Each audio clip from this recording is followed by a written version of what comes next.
ठीक है, तो सबसे पहले तो क्या है कि जो हमारा मॉड्यूल नंबर 1 आता है, तो जो हमारे मॉड्यूल नंबर 1 के अंदर आने वाला है, मॉड्यूल 1 के अंदर सारे के सारे हमारे वही वाले टॉपिक कवर होने वाले हैं जो हमने ऑलरेडी हमारे सीए फाइनल में ओल्ड सिलेबस के अंदर पढ़े हैं। उसमें एक भी चैप्टर नया नहीं है। उसकी अप्रोच बिल्कुल वैसी ही रहेगी, लेकिन सिर्फ अप्रोच में एक चेंज आएगा कि अब वो अप्रोच और थोड़ी सी थ्योरेटिकल से बढ़ के बिल्कुल प्रैक्टिकल की तरफ जाने वाली है। 100% प्रैक्टिकल सिनेरियो बेस्ड क्वेश्चंस मिलेंगे आपको। मतलब कोई सिचुएशन जिसमें ऑडिटर को डाला गया, वो एक ऑडिट करने गया, वो सिचुएशन पे खड़ा है वहां पे, एंड देन उस टाइम पे उसका क्या बिहेवियर रहेगा, उस टाइम पे उसका क्या कोर्स ऑफ एक्शन रहेगा, आपसे वो उसको पूछना चाहेंगे। और this is something which is actually very good, क्योंकि यही चीज मेरे को कल करनी भी पड़ेगी। अगर हम में से कोई भी कल ऑडिटर अप्रोच से जाने वाला है, तो हमारे को वो चीज पता होनी चाहिए कि उस स्टैंड ऑफ पॉइंट पे जब मेरे सामने वो सिचुएशन आके खड़ी हो जाती है, तो मुझे किस तरीके से क्या करना है, डील करना है। तो ये बेसिकली पूरा का पूरा ऐसे ही आपसे सिर्फ इतनी सी मांग करता है कि आप ऑडिटर फील लेके और ऑडिटर बन के ही पेपर देने आना, बिना ऑडिटर बने पेपर देने आने की जरूरत नहीं है। तो हम इसी के लिए तैयार होने वाले हैं, मॉनिटर बन के पेपर देने जाएंगे। ये तो बहुत क्लियर है। तो देखो, पहले नंबर पे तो अगर मैं बात करूं, फर्स्ट जो हमारा मॉड्यूल है उसके अंदर जो पहला चैप्टर है वो क्वालिटी कंट्रोल। ये एसक्यूसी 1 और 220 से मिलकर बना हुआ है। पूरा क्वालिटी के ऊपर बात करता है, एंगेजमेंट पार्टनर के ऊपर बात करता है, क्वालिटी स्टैंडर्ड्स को, क्वालिटेटिव एस्पेक्ट्स को जो हमारे यूज होते हैं उसको ये लगाना चाहता है, और चाहता है कि आपकी फाइनेंशियल स्टेटमेंट में अच्छी तरीके से क्वालिटी कंट्रोल्स काम कर रहे हो, ताकि आपका ऑडिट भी कितना क्या निकल के आए, एक बहुत बढ़िया क्वालिटी ऑडिट निकल के आए। तो ये तो इसके अंदर भी अभी इन्होंने आपको क्या कर दिया होगा, वो सब हटा दिया, पीयर रिव्यू ये सब। तो उसकी हल्की सी झलक आपको इन दो चैप्टर, इस वाले चैप्टर में देखने को मिल जाएगी। क्योंकि पीयर रिव्यू भी किसके बेसिस पे है, क्वालिटी रिव्यू भी किसके बेसिस पे था, इसी के बेसिस पे था। तो अगर आपको देखो तो इसके साथ है नहीं यहाँ पे, मैं ये नहीं बोलूंगा कि इसमें कंटेंट डाले इन्होंने, लेकिन कंटेंट ना डालने का मतलब ये भी नहीं है कि वो चीज इन्होंने उस तरीके से नहीं सोची होगी। तो आपको इसके साथ हो सकता है क्या कि इसके साथ आपको ये कुछ नाम बहुत अच्छे से किस क्या करने को मिल जाए, देखने को मिल जाए। ये नाम क्वेश्चंस के अंदर बहुत आराम से देखने को आपको मिल सकते हैं केस स्टडीज के अंदर, कि जो आप थे, या कोई दूसरी टीम थी आपकी जो क्वालिटी रिव्यू टीम थी, या आप ये रिव्यू भी कर रहे हो उस कंपनी का, ऐसे कुछ वर्ड्स को भी आराम से मैं कह रहा हूँ आपको इन क्वेश्चंस के अंदर, क्योंकि केस स्टडी बेस्ड है, तो इसको भी इनको ऐड करना इनके लिए बहुत ईजी है। तो ये चैप्टर के अंदर हमें थोड़ा सा आइडिया लेना पड़ेगा कि पीयर रिव्यू होता क्या है, बहुत ऊपर ऊपर से। वो हमने, मेरे को लगता है ओल्ड सिलेबस में उतना तो पढ़ लिया हर बच्चे ने कि उसे पता है कि पीयर रिव्यू क्या होता है। तो हमें पीयर रिव्यू, क्वालिटी रिव्यू में जाने की जरूरत ज्यादा नहीं पड़ेगी। लेकिन हाँ, इसके ऊपर एक छोटा सा कन्वर्सेशन 10-15 मिनट की जरूर बनती है, ताकि हमारे को एक माइंड में आइडिया बैठ जाए। तो ये हमें कवर करना है साथ में। तो SQC 1, 220, peer review, quality review की थोड़ी मोटी झलक, ये मिला के हमारा एक अराउंड 4 से 6 नंबर का मुझे लगता है कि टारगेटेड क्वेश्चन यहाँ पे कवर हो सकता है। It can be little bit of the straight path, क्योंकि इतना ज्यादा मुझे नहीं लगता कि इसको कन्वर्ट करेंगे। लेकिन इनको एक चीज अब जो आईसीआई को करनी पड़ेगी, और वो कर रही है, लेकिन उन्हें हमें नहीं बताया, लेकिन मुझे हमें एक्चुअली में पता होनी चाहिए, वो ये है कि इन वाले जो फर्स्ट आपका मॉड्यूल होने वाला है ना, उसमें से कोई भी चैप्टर ना कल्ले चैप्टर वाला नहीं आने वाला। वो क्या करेगा, आपस में किसी ना किसी के साथ क्लब होके आएगा। वो इस स्टैंडर्ड्स को इतना खाली नहीं छोड़ेंगे कि आपको सिर्फ SQC 1 और 220 के ऊपर एक क्वेश्चन पूछ लेंगे। उनके पास अब इस बारी कंटेंट बहुत है, तो वो मिला जुला के क्वेश्चन बनाने के मूड में होंगे। क्योंकि जब भी आप कोई ऑडिट करने जाते हो, सिर्फ एक स्टैंडर्ड नहीं लग रहा होता, हमें समझना पड़ेगा practically. Practically there will never be one standard, right? तो प्रैक्टिकली एक से हमेशा ज्यादा स्टैंडर्ड लगता है। किसी भी जगह पे अगर आप जाओगे, कोई रिस्क असेसमेंट प्रोसीजर भी करना है, तो 315 का ख्याल रखते रखते आपको कितने सारे स्टैंडर्ड्स के लिए सोचना पड़ेगा। तो कहीं ना कहीं एक के साथ हमेशा दूसरा स्टैंडर्ड क्या होता है, चल के आता ही आता है। तो यहाँ पे भी ऐसा ही होने वाला है कि मैं नहीं मानता कि अगर मेरे को पेपर सेट करना होगा, तो मैं कभी भी सब चैप्टर नंबर 1 के ऊपर कल्ला क्वेश्चन तो नहीं दूंगा। मैं चाहूंगा कि मैं इसको किसी ना किसी के साथ फिट कर पाऊं, ऐसी जगह पे ले जाऊं इसको कि ये किसी ना किसी के साथ फिट हो जाए, सो दैट मेरा काम आसान हो जाए। क्योंकि मैं ज्यादा टेस्टिंग भी कर लूंगा सामने वाले की नॉलेज की, और वही चैप्टर मेरा आया। क्योंकि अगर बच्चा देखता है, कैसे देखता है पेपर को, अच्छा ये तो क्वालिटी कंट्रोल से आया था 220, उसे नहीं पता कि 220 के अंदर उन्होंने कहीं ना कहीं 230 भी पूछ लिया, 230 के साथ साथ उन्होंने कहीं ना कहीं 210 का भी एरिया पूछ लिया था। तो मतलब वो एक ऐसा क्वेश्चन पेपर बनाने की सेटिंग में है कि वो आपको इसको क्लब करेंगे, और सबसे अच्छा तरीका इनके पास क्लब करने का है उसको यहाँ के साथ जोड़ देना। सबसे बढ़िया तरीका उनके पास है कि इसको इसके साथ जोड़ दो। This can easily be connected. 230 और 220 को जोड़ना बहुत आसान होता है, क्योंकि SQC 1 में भी डॉक्यूमेंटेशन को स्टोर करने की बात करते हैं, 30 में भी बोलते हैं। 210 के अंदर आपकी एग्रीमेंट होगी, तो एग्रीमेंट के टाइम पे एंगेजमेंट पार्टनर की टीम के बारे में बात आ सकती है। तो कहीं ना कहीं, क्योंकि इन्होंने देखो यहाँ पे बोला कि सेकंड चैप्टर के अंदर आपको ये 5 ही स्टैंडर्ड दे रहे हैं वो ऊपर वाले, 240, 250, 260, 299 और 402, लेकिन उन्होंने नीचे बोला कि ये तीन कंटेंट क्योंकि हमने इंटरमीडिएट लेवल में कवर कर दिए थे तो यहाँ पढ़ाए नहीं जाएंगे। मतलब यहाँ पे आपकी उतनी ज्यादा मतलब कि उतना आपको मटेरियल नहीं मिलने वाला, लेकिन आपको केस स्टडी के साथ इसको डिस्कस किया जा सकता है। तो इसका एप्लीकेशन पार्ट अभी भी हमारे ऊपर अप्लाई है। तो कोई अगर बोले आपको कि स्टैंडर्ड कम हो गए हैं, तो बिल्कुल भी नहीं, स्टैंडर्ड सिर्फ बढ़े हैं।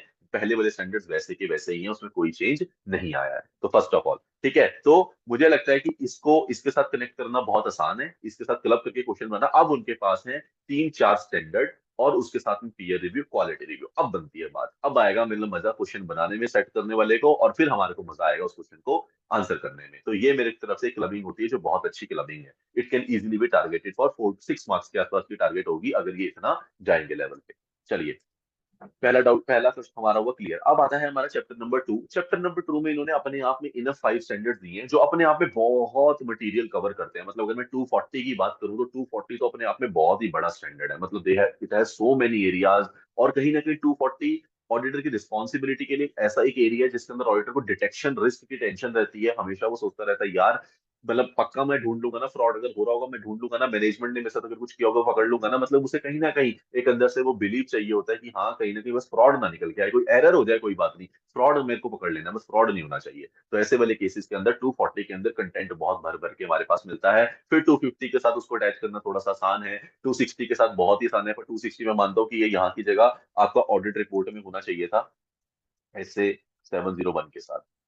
ये यहाँ गलती है, ये यहाँ नहीं होना ही नहीं चाहिए था ये स्टैंडर्ड यहाँ पे, क्योंकि ये स्टैंडर्ड यहाँ पे वैल्यू रखता ही नहीं है। ये स्टैंडर्ड वैल्यू रखता है SA 701 के साथ, क्योंकि जोन से मैटर मैं दो स्टार्स विद गवर्नेंस के साथ सबसे पहले डिस्कस करने जाता हूँ। उसमें से मैं कुछ मैटर अपने 701 के दौरान, जिसे मैं की ऑडिट मैटर बोलता हूँ, वो मैटर की ऑडिट बन ही नहीं सकता जब तक वो 260 के स्टैंडर्ड का रूट लेके ना आए। मतलब अगर कोई चीज 260 के अंदर मैंने नहीं डाली तो वो 701 के अंदर आप डालना पॉसिबल ही नहीं है। यही होती है इंटरलिंकिंग। आपको इंटरलिंकिंग समझनी है, और यही मेरा काम है कि मैं आपको इंटरलिंकिंग इस तरीके से समझाऊं कि आपको समझ आ जाए कि कोई चीज इस तरीके यहाँ जाएगी तो ही यहाँ जाएगी, वरना जाएगी ही नहीं। तो इसका मतलब आप पेपर में बहुत क्लियर होगा कि मैं ये तो इसने बोला, सीसीडब्ल्यू के साथ कम्युनिकेट हुआ नहीं ना, तो की ऑडिट मैटर बनता ही नहीं है, बात ही खत्म। मैं क्यों सोचूं कि मेरे को रिपोर्टिंग में क्या लिखना है, लिखना ही नहीं है कुछ भी। लेकिन क्योंकि जो चीज कम्युनिकेट करी जाती है दो स्टार गवर्नेंस के साथ, उसके बाद ऑडिटर को बैठ के दो चीजें सोचनी होती हैं कि क्या एज पर माई कंक्लूजन क्या ये इतना सिग्निफिकेंट इवेंट है पहले नंबर पे,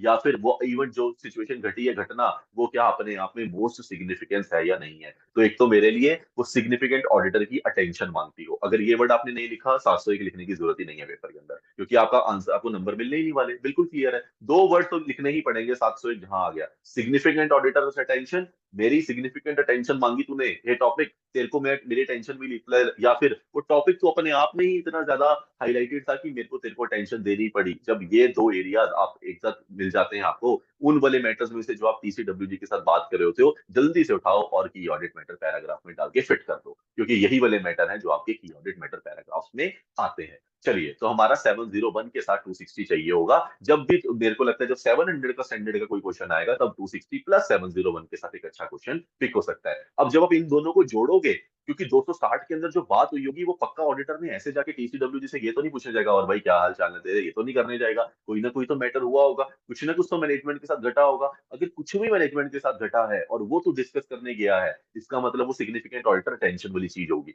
अगर वो होगी तो देयर इज हाई चांसेस कि उसके चक्कर में तेरी रिपोर्ट अनमॉडिफाइड से चेंज होके मॉडिफाइड हो सकती होगी। मतलब 700 की जगह 705 is the more appropriate standard to code when it comes to a key audit matter. जरूरी नहीं है, मैं ये नहीं बोल रहा हूँ पक्का आता है, but there are high chances कि 705 के साथ वो एरिया कन्वर्ट हो सकता है। तो लेकिन अगर कोई चीज, फिर वहां से क्वेश्चन आता है कि सर अगर कोई चीज 701 में आती है ना, तो इसका मतलब उसके ऊपर आपका ओपिनियन नहीं फॉर्म हुआ होगा। इसका मतलब याद रखना पड़ेगा कि सर अगर 701 को 260 लग रहा है तो 700 ही लगेगा, 705 नहीं लग सकता। मतलब जो ओपिनियन रहेगा वो तो अनमॉडिफाइड ही रहेगा। मॉडिफाइड ओपिनियन में अगर वो चीज घुस गई तो 701 में वो नहीं आने वाली। इतनी लेवल की क्लैरिटी चाहिए मुझे, ठीक है, वरना मैं कहूंगा एक मैटर था बहुत संगीन था, 701 में लिख दिया, लाओ 705 में भी मॉडिफाई कर देता हूँ। आप कर ही नहीं सकते। जिस मैटर को आपने की ऑडिट मैटर बना दिया, वो मैटर आपका ओपिनियन पैराग्राफ में, basis of opinion paragraph number 4, वहां पे यूज नहीं हो सकता। तो ये पहले हमें इस लेवल की क्लैरिटी जब चाहिए होगी, तब पेपर में बैठ के क्वेश्चंस का लेवल तो कुछ भी नहीं लगने वाला।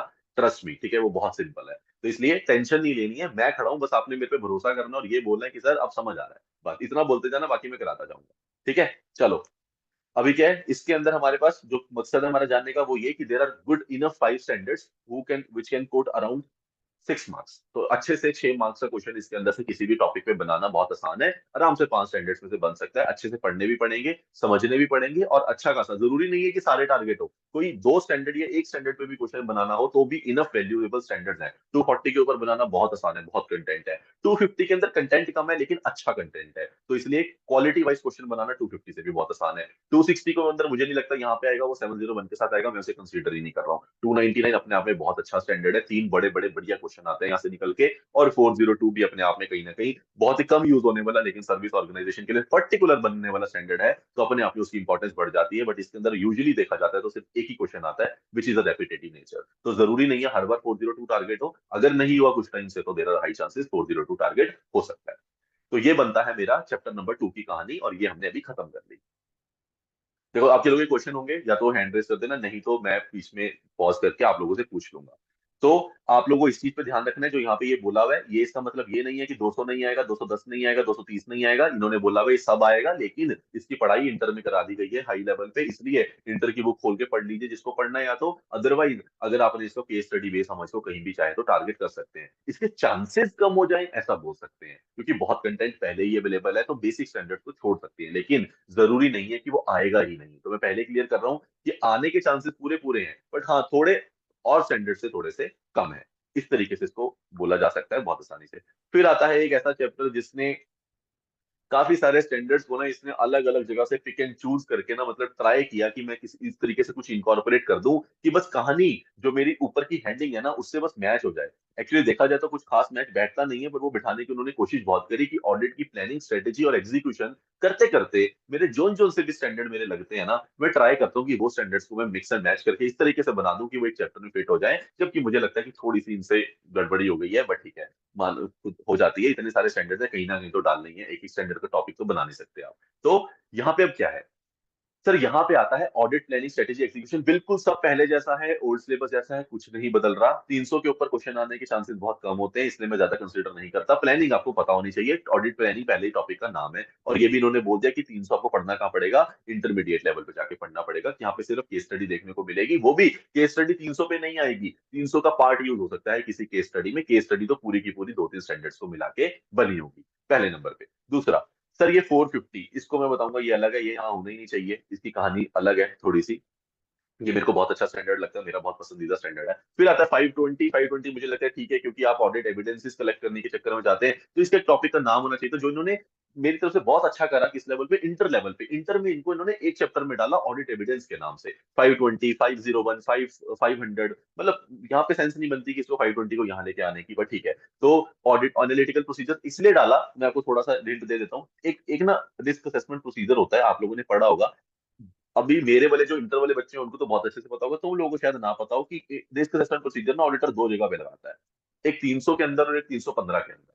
जो हम लोग पढ़ते हैं, जो आप लोगों ने पढ़ा होगा, मुझे लगता है वो सिर्फ ये पढ़ा होगा जो हम 315 के अंदर लगाते हैं। अगर किसी ने पढ़ा है 300 वाला, वेरी गुड, मतलब मुझे अच्छा लगेगा। लेकिन अगर नहीं पढ़ा तो आप लोगों ने सिर्फ एक ही रिस्क असेसमेंट प्रोसीजर पढ़ा होगा जो एज पर ऐसे 315 डोनेट हमारे का रिलेट होता है, 300 नहीं। पर ये 520 का टॉपिक डालने का मतलब यहाँ पे यही था, क्योंकि आरएपी ये भी होता है जो 300 वाला लगता है, इसलिए ये चाहता है कि प्लानिंग के टाइम पे भी कहीं ना कहीं आरएपी यूज होता है। और आरएपी का पॉइंट होता है एनालिटिकल प्रोसीजर्स, वहां पे 4 पॉइंट होते हैं रिस्क असेसमेंट प्रोसीजर के, उसमें पॉइंट नंबर 3 होता है हमारा एनालिटिकल प्रोसीजर। पहला होता है इंक्वायरी, दूसरा होता है ऑब्जर्वेशन, तीसरा होता है एनालिटिकल प्रोसीजर, और चौथा होता है रिलेटेड एक्टिविटीज। तो ये चौथा पॉइंट जो होता है हमारा वहां के लिए थर्ड पॉइंट, इसलिए टॉपिक को यहाँ पे लाना होगा, मतलब जो मैं एज्यूम कर पा रहा हूँ वो इसका मतलब यही होना चाहिए।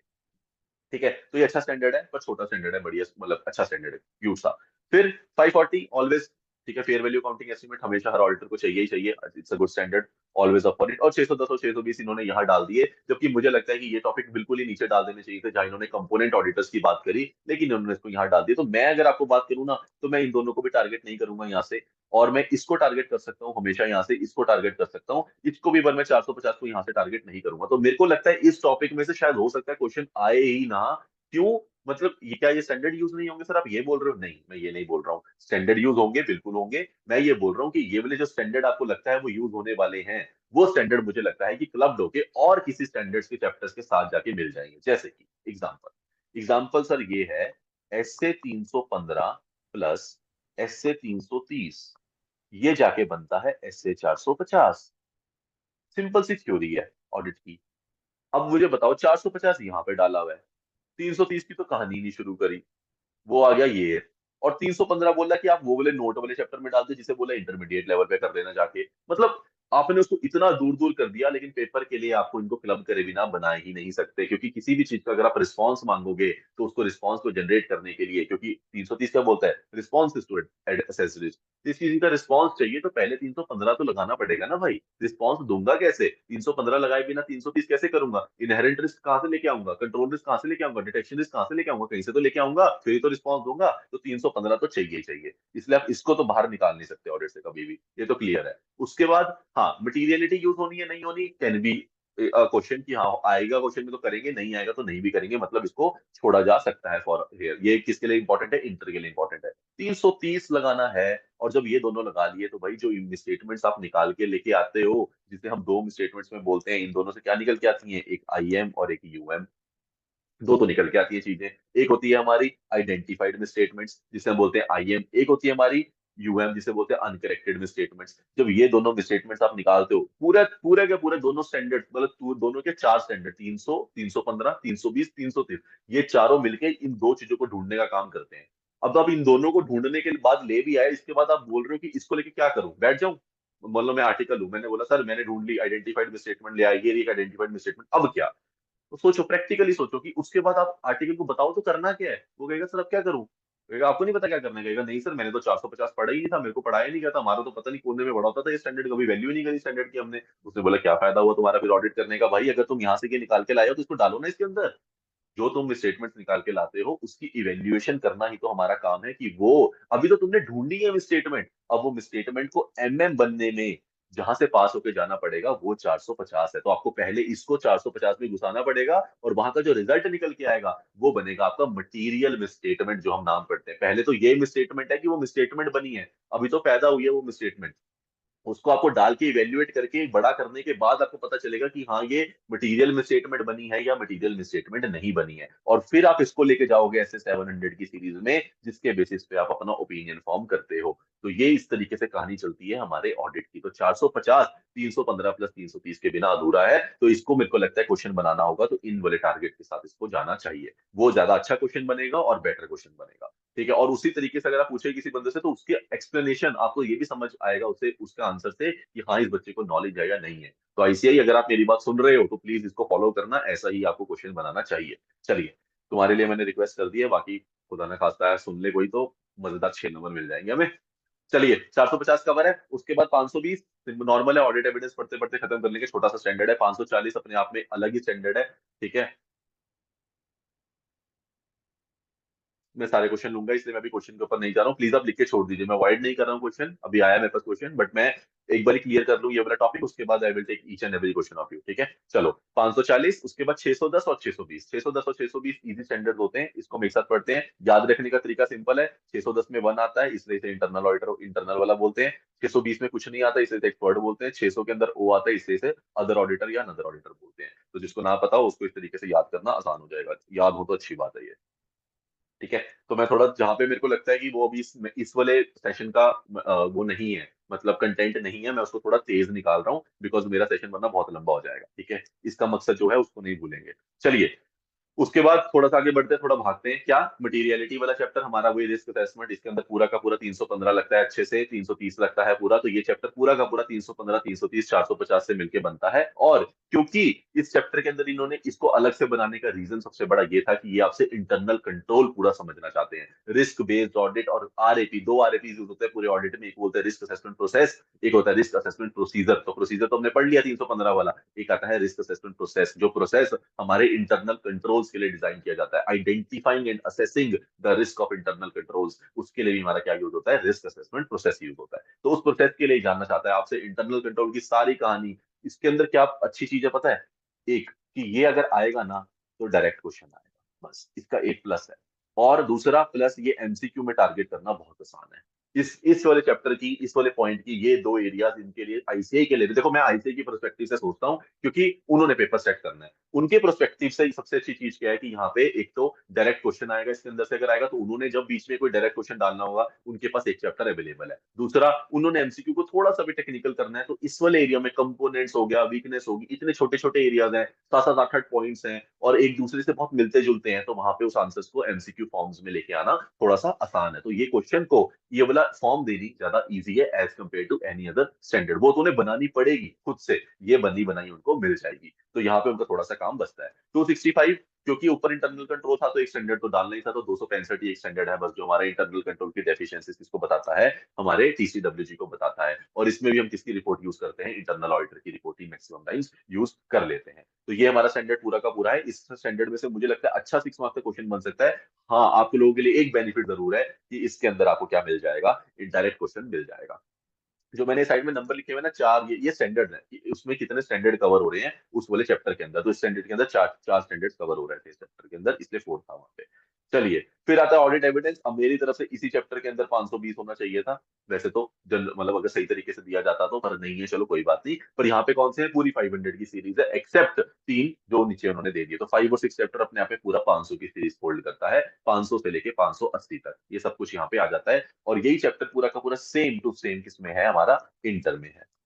ये भी इंटर में है सेम टू सेम, ये भी इंटर में है सेम टू सेम। ठीक है, ये पूरा इंटर में है। और इंटर के अंदर उन्होंने पता है कहाँ से कंटेंट डाला है, कितने अच्छे हो गए हैं, प्रोनाउंसमेंट्स में से। वहां लिखा है क्लियरली कि मैं प्रोनाउंसमेंट्स की बुक में से कंटेंट लाके इंटर में बनाया। तो इंटर पूरी की पूरी प्रोनाउंसमेंट्स की बुक से मैच करी है उन्होंने, तो सोचिए उसका लेवल फाइनल वाला लेवल ही बिल्कुल बना दिया है। बस हाँ ये है कि वहाँ क्वेश्चंस का लेवल थोड़ा सा डायरेक्ट रहेगा, आप लोगों को क्वेश्चंस का लेवल थोड़ा डायरेक्ट नहीं रहेगा, बस यही डिफरेंस है, कंटेंट वाइज कोई डिफरेंस नहीं है।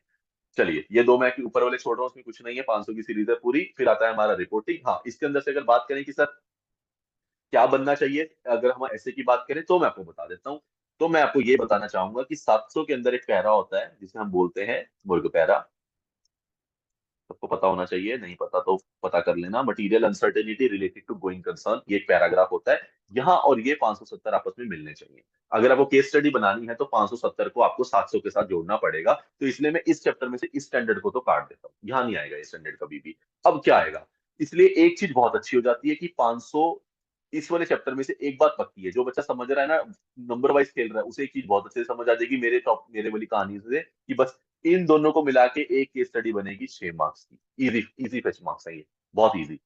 560 और 580 को मिलके बनाना इतना प्यारा स्टैंडर्ड है ना, दोनों सेकंड नंबर पे दोनों आपस में बहुत अच्छे तरीके से रिलेट होते हैं। क्यों, 560 के सब्सिक्वेंट इवेंट्स के ऊपर आप मैनेजमेंट से बार बार जाके बोलते हो मुझे एमआरएल दे दो, मुझे मैनेजमेंट रिप्रेजेंटेशन लेटर चाहिए, मुझे रिटर्न रिप्रेजेंटेशन दो कि कोई भी सब्सिक्वेंट इवेंट हुआ या नहीं हुआ, हुआ या नहीं हुआ, बार बार end of the audit, audit के स्टार्ट में सब जगह पे पूछते हो, तो आपको रिटर्न रिप्रेजेंटेशन तो वहां लगती ही लगती है। एक तो वो, और दूसरे नंबर है 560 तो अपने आप में प्यारा सा स्टैंडर्ड है, उसमें काफी सारे टॉपिक हैं, तो वो मिला के एक केस स्टडी बनाना, मतलब मैं अगर इस पे केस स्टडी बनाने में हूं, तो बहुत प्यारी सी केस स्टडी इस पे ड्राफ्ट कर सकता हूँ। और मैं उसको चाहूंगा भी, मैं आपको टेस्ट सीरीज दूंगा भी जिसमें मैं ट्राई करूंगा कि लाइव सिनेरियोस में कुछ केस स्टडीज में दूं। आईसीआई से आते हैं या नहीं आती, that's a separate matter, I will provide the case studies. मैंने अपने इंटर वाले बच्चों को भी दी है, 200 की सीरीज की चल रही है हमारी, 500 में भी ड्राफ्ट करें, ठीक है, तो वो आपको मिल जाएगी।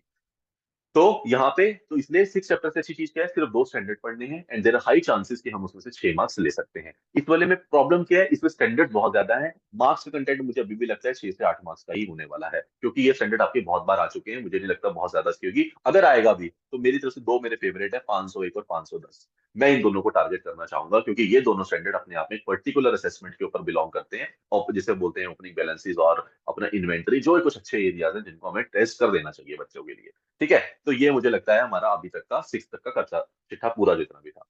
अब आता है sir 7 chapter, which is very important. क्यों, क्योंकि ये चैप्टर मुझे लगता है अभी भी उनको वो, उनकी ये प्रेफरेंस रहेगी कि ये वाले चैप्टर को ज्यादा टेस्ट कर लेना चाहिए हमें सीए फाइनल लेवल पे रेदर देन इंटर लेवल पे। तो इन्होंने अभी भी नीचे जाके कहीं ऐसा नहीं लिखा है कि ये भी आप लोगों ने कहाँ पढ़ लिया होगा, इंटर में पढ़ लिया होगा, क्योंकि ये सेम टू सेम इंटर में है सब कुछ बिल्कुल प्रोनाउंसमेंट से, लेकिन यहाँ नहीं लिखा। इसका मतलब ये है कि ये इक्वली इंपॉर्टेंट है, पर आप लोगों के लिए ज्यादा है। तो यहाँ से फॉर श्योर 6 to 8 मार्क्स का आना पेपर तय है और आना भी चाहिए, क्योंकि आपको एक चीज जरूर आनी चाहिए, एक अच्छे से बनानी, क्या, ऑडिट रिपोर्ट। तो 8 मार्क्स कैन बी टारगेटेड। तो 6 और 7 चैप्टर ना करते करते बिना पक्का पक्का 12 मार्क्स के तो है, ये मैं आपको लिख के दे देता हूँ। ये 6 और 7 चैप्टर्स ज्यादा बड़े भी नहीं है, छोटा स्टैंडर्ड है। मेरे नोट्स यूज कर लेना, 700 की सीरीज के मुश्किल से 15-16 मतलब की पेज के नोट है, वो भी मेरे हैंड रिटन, और साथ में मैंने उसके अंदर 25 पेज की एक छोटी सी क्या लगा रखी है, क्वेश्चन बैंक लगा रखा है, जिसके अंदर बहुत क्लीन क्वेश्चन है, बड़े प्यारे से। बस उसको कर लेना, आपका सारा 700 हो जाएगा, आपको कुछ और सोचने की जरूरत नहीं है। दैट्स अ प्रॉमिस, ठीक है। तो वो कर लेना, तुम्हारा यहाँ से तो ये वाला पूरा टॉपिक खत्म हो जाएगा। अभी हम बात करेंगे कि इसको करना कैसे है, मैं उस पर भी नहीं आ रहा हूँ। अभी मैं तुम्हें रियलाइज करा रहा हूँ कि हमें पढ़ना कितना है, ये सुन लो पहले, ठीक है। तो सर आप लोगों के लिए जो भी कंफर्ट का लेवल था वो थोड़ा सा खत्म होने को आया है, क्योंकि हाँ, मैं आपको बता देता हूँ, जो मेरा काम बताने का मकसद ये है, 701 के साथ आएगा 260 सिंपल। मैंने वो ऊपर ही बता दिया था, ये यहाँ पे टैग होएगा, यहाँ पे 260 आना चाहिए पहले नंबर पे, ये दोनों आने चाहिए। तो ये अगर केस स्टडी बनेगी इसमें से, तो 700 को 260 को मैच करके बन सकती है, 570 और बुर्ग पैराग्राफ को मैच करके बन सकती है। अब जो अब ये तो केस स्टडी वो थी जो मैं मान के चल रहा हूँ ऊपर वाले स्टैंडर्ड की थी, 700 उन्होंने यूज कर लिया रिपोर्टिंग के लिए, इसको मैं 700 में से नहीं मान के चल रहा, ये ऊपर वाले स्टैंडर्ड के लिए काउंट होगी। 700 को थोड़ा सा यूज करा है। 700 में से क्या आ सकती है, 700 में से जो अच्छी आ सकती है वो है 705 के साथ 706 को जोड़।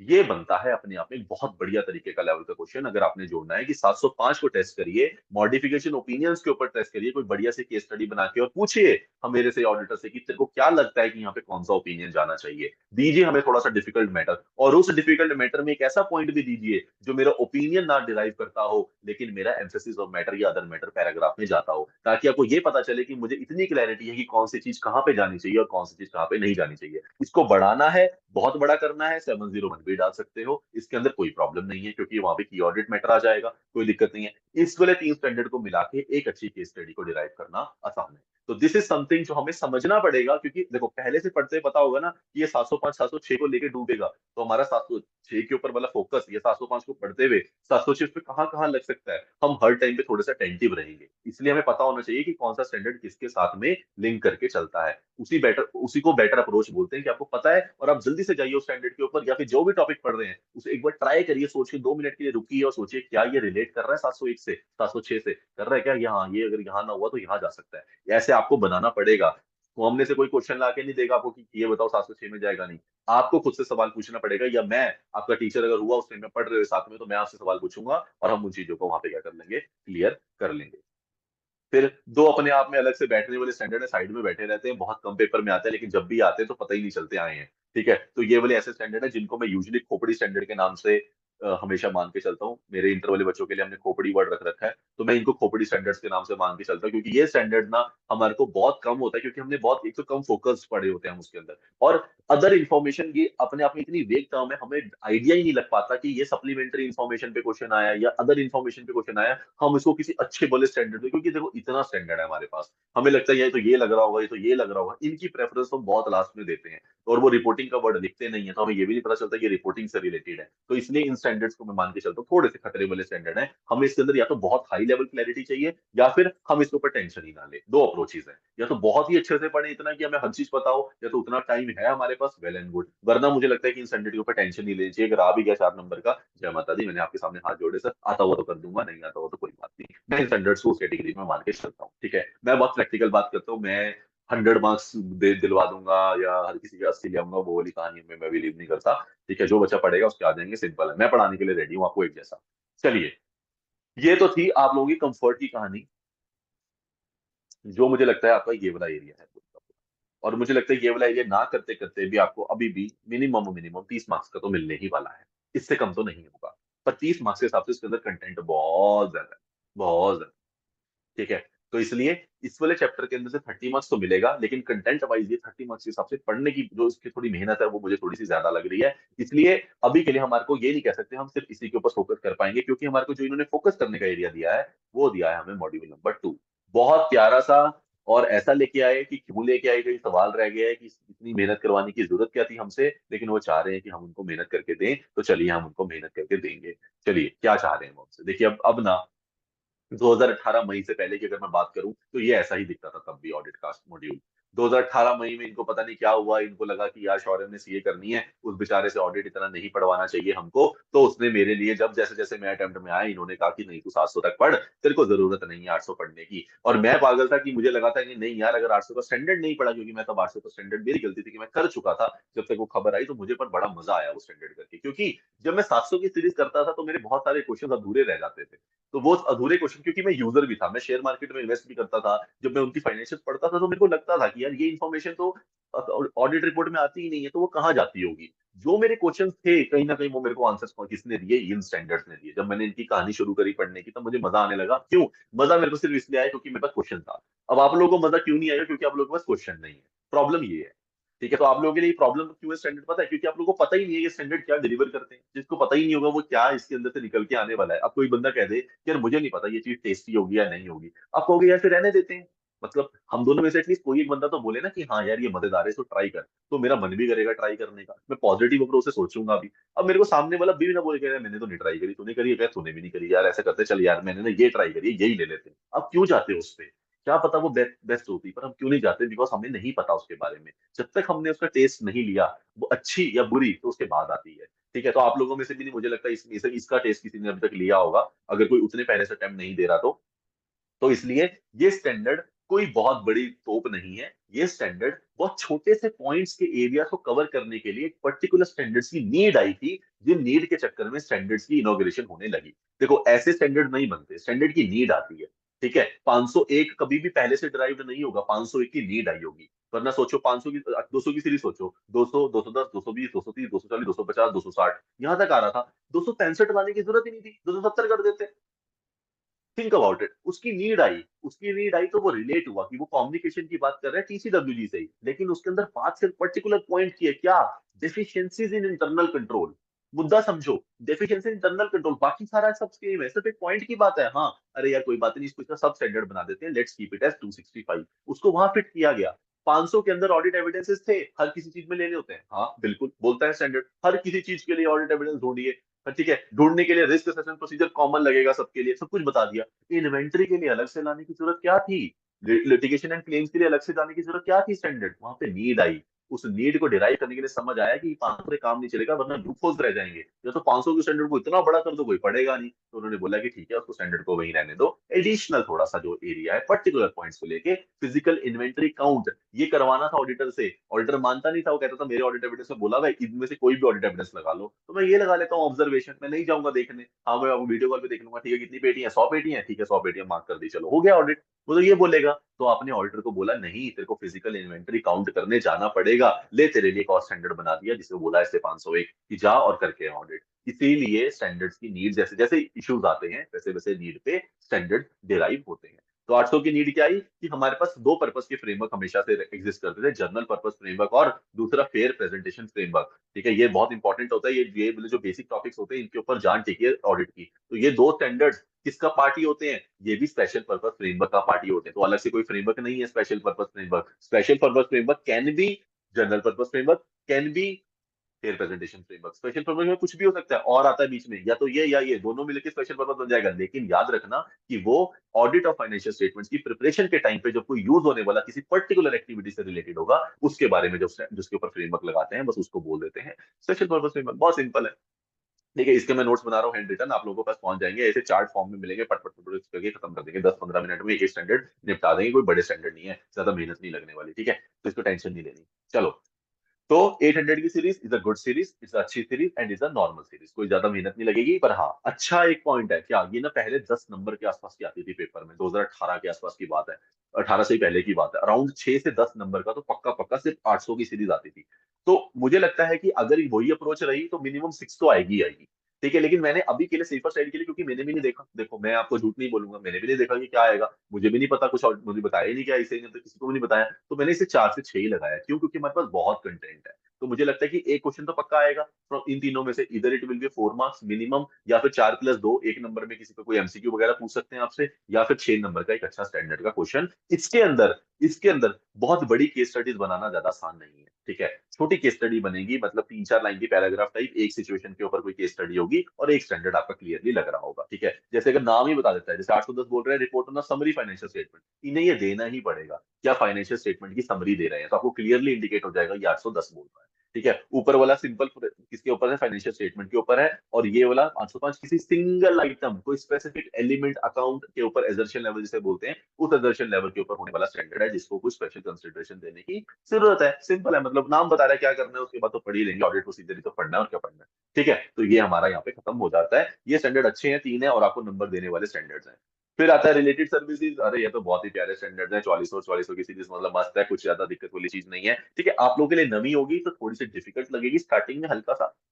कोई भी चीज होती है ना, कोई नई चीज ट्राई करते हैं तो 1 मिनट के लिए तो जीप पे टेस्ट आने में टाइम लगता ही है, फिर अगर या तो अच्छा लग जाए करने लग जाते हैं, अगर बुरा लग जाए तो वह करने लग जाते हैं, तो दोनों ऑप्शन होंगे हमारे पास, पढ़ेंगे, मैं आपको बताऊंगा, आपको मैं टेस्ट दूंगा, आपको अच्छा टेस्ट लगे तो बढ़िया है, बार बार खाना, नहीं टेस्ट लगे तो बोल देना सर नहीं हो रहा, छोड़ देंगे, क्या दिक्कत है। इतने सारे स्टैंडर्ड है यार, कुछ तो छोड़ के भी जाएंगे, आईसीआई के लिए भी तो सेम मौका कि हमारे को ट्रीट करो, लाओ लाओ कुछ नया लाओ, हमें ना आता हो, ठीक है ना। तो पर ये आसान है, ठीक है, मैं आपको एंड में बता रहा हूँ, ये आसान है, कोई दिक्कत नहीं है इसके अंदर। चलिए, फिर आता है sir review of financial information, 2400 की सीरीज, ये भी अपने आप में बहुत छोटी सी प्यारी सी सीरीज है, इसके अंदर भी कोई लंबी छोटी प्रॉब्लम नहीं है, बहुत मतलब कंटेंट है, मतलब मैं ये नहीं बोलूंगा कंटेंट नहीं, कंटेंट है, लेकिन कंटेंट बहुत ऐसा है जो आपको बेसिकली अंडरस्टूड हो जाएगा, पढ़ते ही समझ आ जाएगा, मतलब ऐसा कुछ बहुत ज्यादा अंदर डीप जाने की जरूरत उसमें से नहीं पड़ेगी। 3400 की सीरीज थोड़ी सी टेक्निकल होती है, हल्की सी, क्योंकि सर्विस ऑर्गेनाइजेशन की बात आ जाती है, प्रोस्पेक्टिव फाइनेंशियल इन्फॉर्मेशन, तो उन वर्ड्स को थोड़ा समझना पड़ेगा, उसके वजह से सोचना पड़ेगा और फिर उसे थोड़ा सा लगाना पड़ेगा, तो ये थोड़ी सी सीरीज अलग है, मैं बोल के चलूंगा, मतलब डिफिकल्ट नहीं बोलूंगा, अलग बोलूंगा,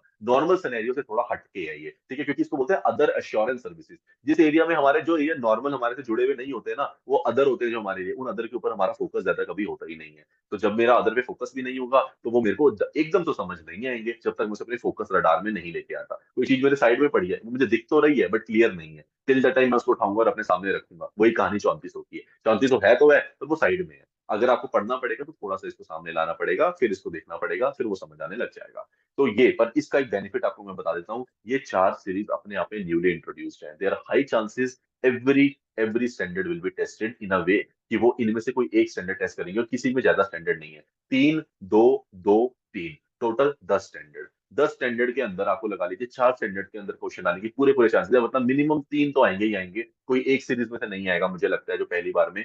3 स्टैंडर्ड 6 4 4, तो मैंने ऑलरेडी यहाँ लिख दिया 14 मार्क्स की आपके लिए बहुत प्यारी कहानी, 14 मार्क्स अटेन करने इसके अंदर से, ना क्वेश्चन डिफिकल्ट बन सकता है इसके अंदर से, ना ही इसका आंसर कोई बहुत लंबा चौड़ा बनेगा, और पढ़ने में भी मुश्किल नहीं आएगी, तो ये 14 मार्क्स विल बी योर की, ठीक है। ये 14 नंबरों को हमको बहुत अच्छे से समझना पड़ेगा, बहुत अच्छे से करना पड़ेगा, और ये हमारा इस वाले पूरी मॉड्यूल का, अगर हम नीचे और नहीं भी जाते तो एटलीस्ट पूरे मॉड्यूल का अगर वो भी 30 नंबर का है, तो उसमें से अराउंड 50% हमारे ये 10 स्टैंडर्ड बनते हैं, अराउंड 14 से 16 मार्क्स, 16 मार्क्स भी आ सकते हैं, 6 6 4 का भी आ सकता है, मैंने 6 4 4 लगाया थोड़ा सेफर साइड, ठीक है, 6 4 4 लगाया मैंने 14 मार्क्स के बेसिस पे। तो ये मेरे 4 स्टैंडर्ड बनते हैं जो हम नहीं छोड़ेंगे। देखो अभी इसके अंदर मैं तुम्हें बताऊंगा कि किसकी किसके साथ इंटरलिंकिंग होती है, तो मुझे लगता है वो कोई ज्यादा इंटरलिंकिंग है ही नहीं, क्योंकि ज्यादा स्टैंडर्ड भी नहीं है, अपने आप में सब एक पर्टिकुलर पॉइंट से रिलेटेड बने हुए अलग अलग, तो मैक्सिमम चांसेस है कि कोई स्टैंडर्ड किसी के साथ मर्ज होके भी नहीं आएगा। हाँ, ज्यादातर क्या होता है, ये जो हमारे ये वाला होता है सर्विसेज वाला ऑर्गेनाइजेशन, ये 402 के साथ थोड़ा बहुत लग जाता है, जो हमारा ऊपर हमने स्टैंडर्ड पढ़ा था 402,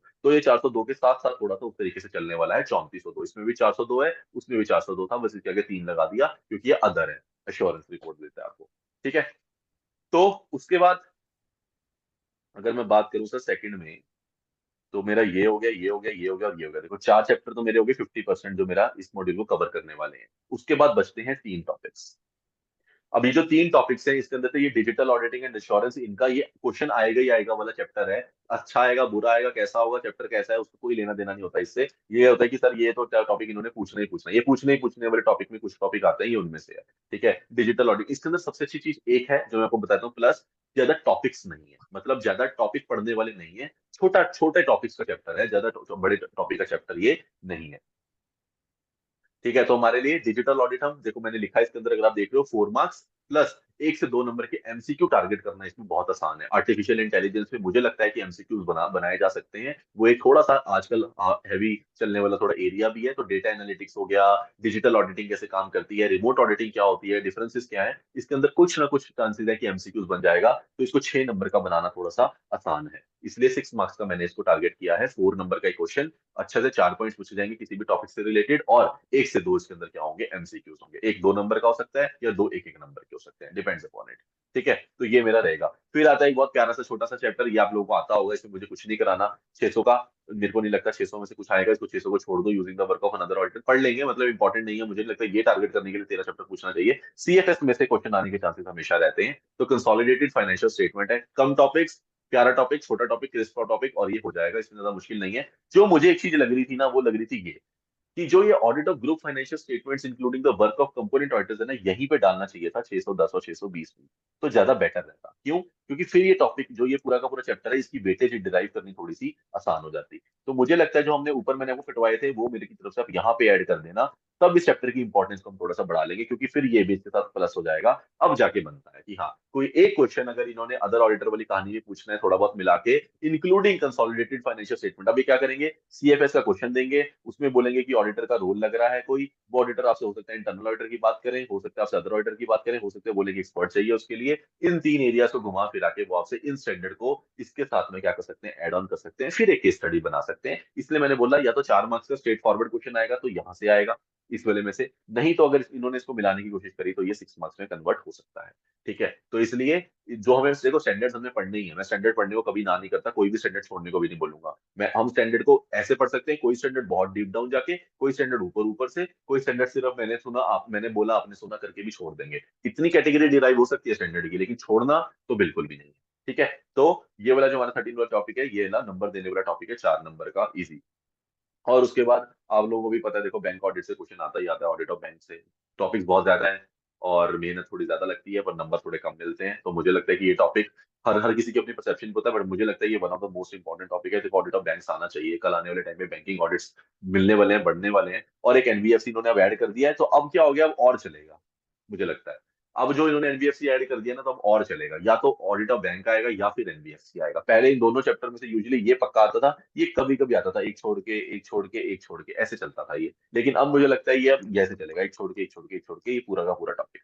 तो ऑडिट ऑफ बैंक्स हमेशा आता है, टारगेट होता है, तो हाई चांसेस है कि एनबीएफसी इस बार टारगेट हो जाए, because of the first attempt. लेकिन देखो बैंक्स आता ही आता है, उसी फॉर्मेट को कंटिन्यू करना चाहेंगे तो बैंक भी आ जाएगा। पर ये दोनों टॉपिक्स ना 4 मार्क्स के लिए अच्छे हैं, इनफ है और बढ़िया है। एनबीएफसी छोटा है, ऑडिट ऑफ बैंक्स थोड़ा सा बड़ा है।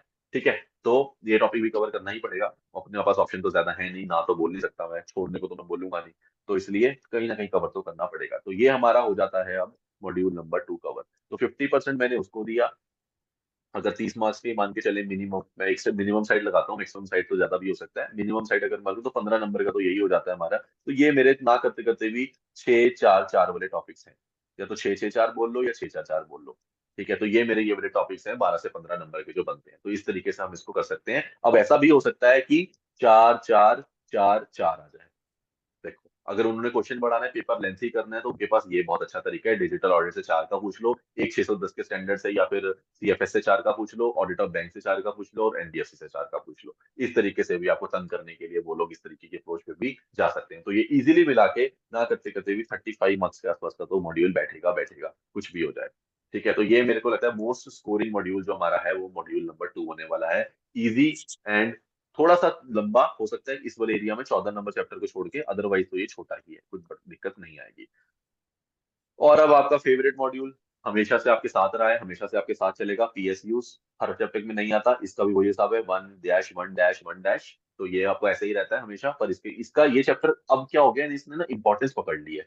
वो क्यों? क्योंकि जब से इन्होंने इसके अंदर कमेटीज पूछना शुरू किया है ना, अकल जब से अकल आई है, जैसे कि इनको अकल आने का मतलब क्या होता है कि अब इनको समझ आई है कि कौन से एरियाज ऐसे हैं जिसके लिए जिसके लिए एक्चुअली ऑडिटर थिंकिंग लगती है, जिसके लिए इनको पता चलेगा कि काम कैसे होता है। वरना आता है तो लोगों को पता ही नहीं चलता था पीएससी काम कैसे करती है, जब तक हमें कमेटीज नहीं पता थी। कोपू कमेटी क्या होती है, ठीक है, अपनी पैक क्या होती है, पब्लिक अकाउंट्स कमेटी क्या होती है, एस्टिमेशन कमेटी एस्टिमेट करके क्या देती है, जब तक हमें ये तीन कमेटीज नहीं समझ आएंगी तब तक हमारे को इस बोले सबसे बड़े हेड लोग बंदे का लोग काम नहीं समझ आएगा, जिसे बोलते हैं CNAG, कि वो क्या करता है। तो इसलिए कमेटीज वाले कमेटीज आने की वजह से ये चैप्टर अपने आप में थोड़ा सा हाई वैल्यू चैप्टर हो जाता है और मेरे लिए इंपॉर्टेंट बन जाता है, क्योंकि इसके अंदर से हाई चांसेस है कमेटीज को टारगेट किया जा सकता है। बाकी तो फिर वही तीन टॉपिक है हमारे PSUs वाले, ज्यादा इंपॉर्टेंट मुश्किल इसमें कुछ भी नहीं है, नॉर्मल रहेगा। अब आता है कि ये इसने थोड़ी सी ना जान खराब कर रखी है, क्यों, मैं दिखाता हूँ क्यों। ये देखो, ये जो चैप्टर है ना, ये मैंने डबल स्टार दिया है क्योंकि ये चैप्टर पक्का पेपर में आपको कम से कम 6 से 8 या 10 नंबर का भी मिल सकता है, क्योंकि इनका ना फोकस एक तो शिफ्ट होता जा रहा है कहीं ना कहीं इंटरनल ऑडिटर को बिल्कुल ही थोड़ी सी ना इंपॉर्टेंस देनी कम कर दी है। पहली बात तो उसकी इंपॉर्टेंस अब बढ़ने लगी है मार्केट में।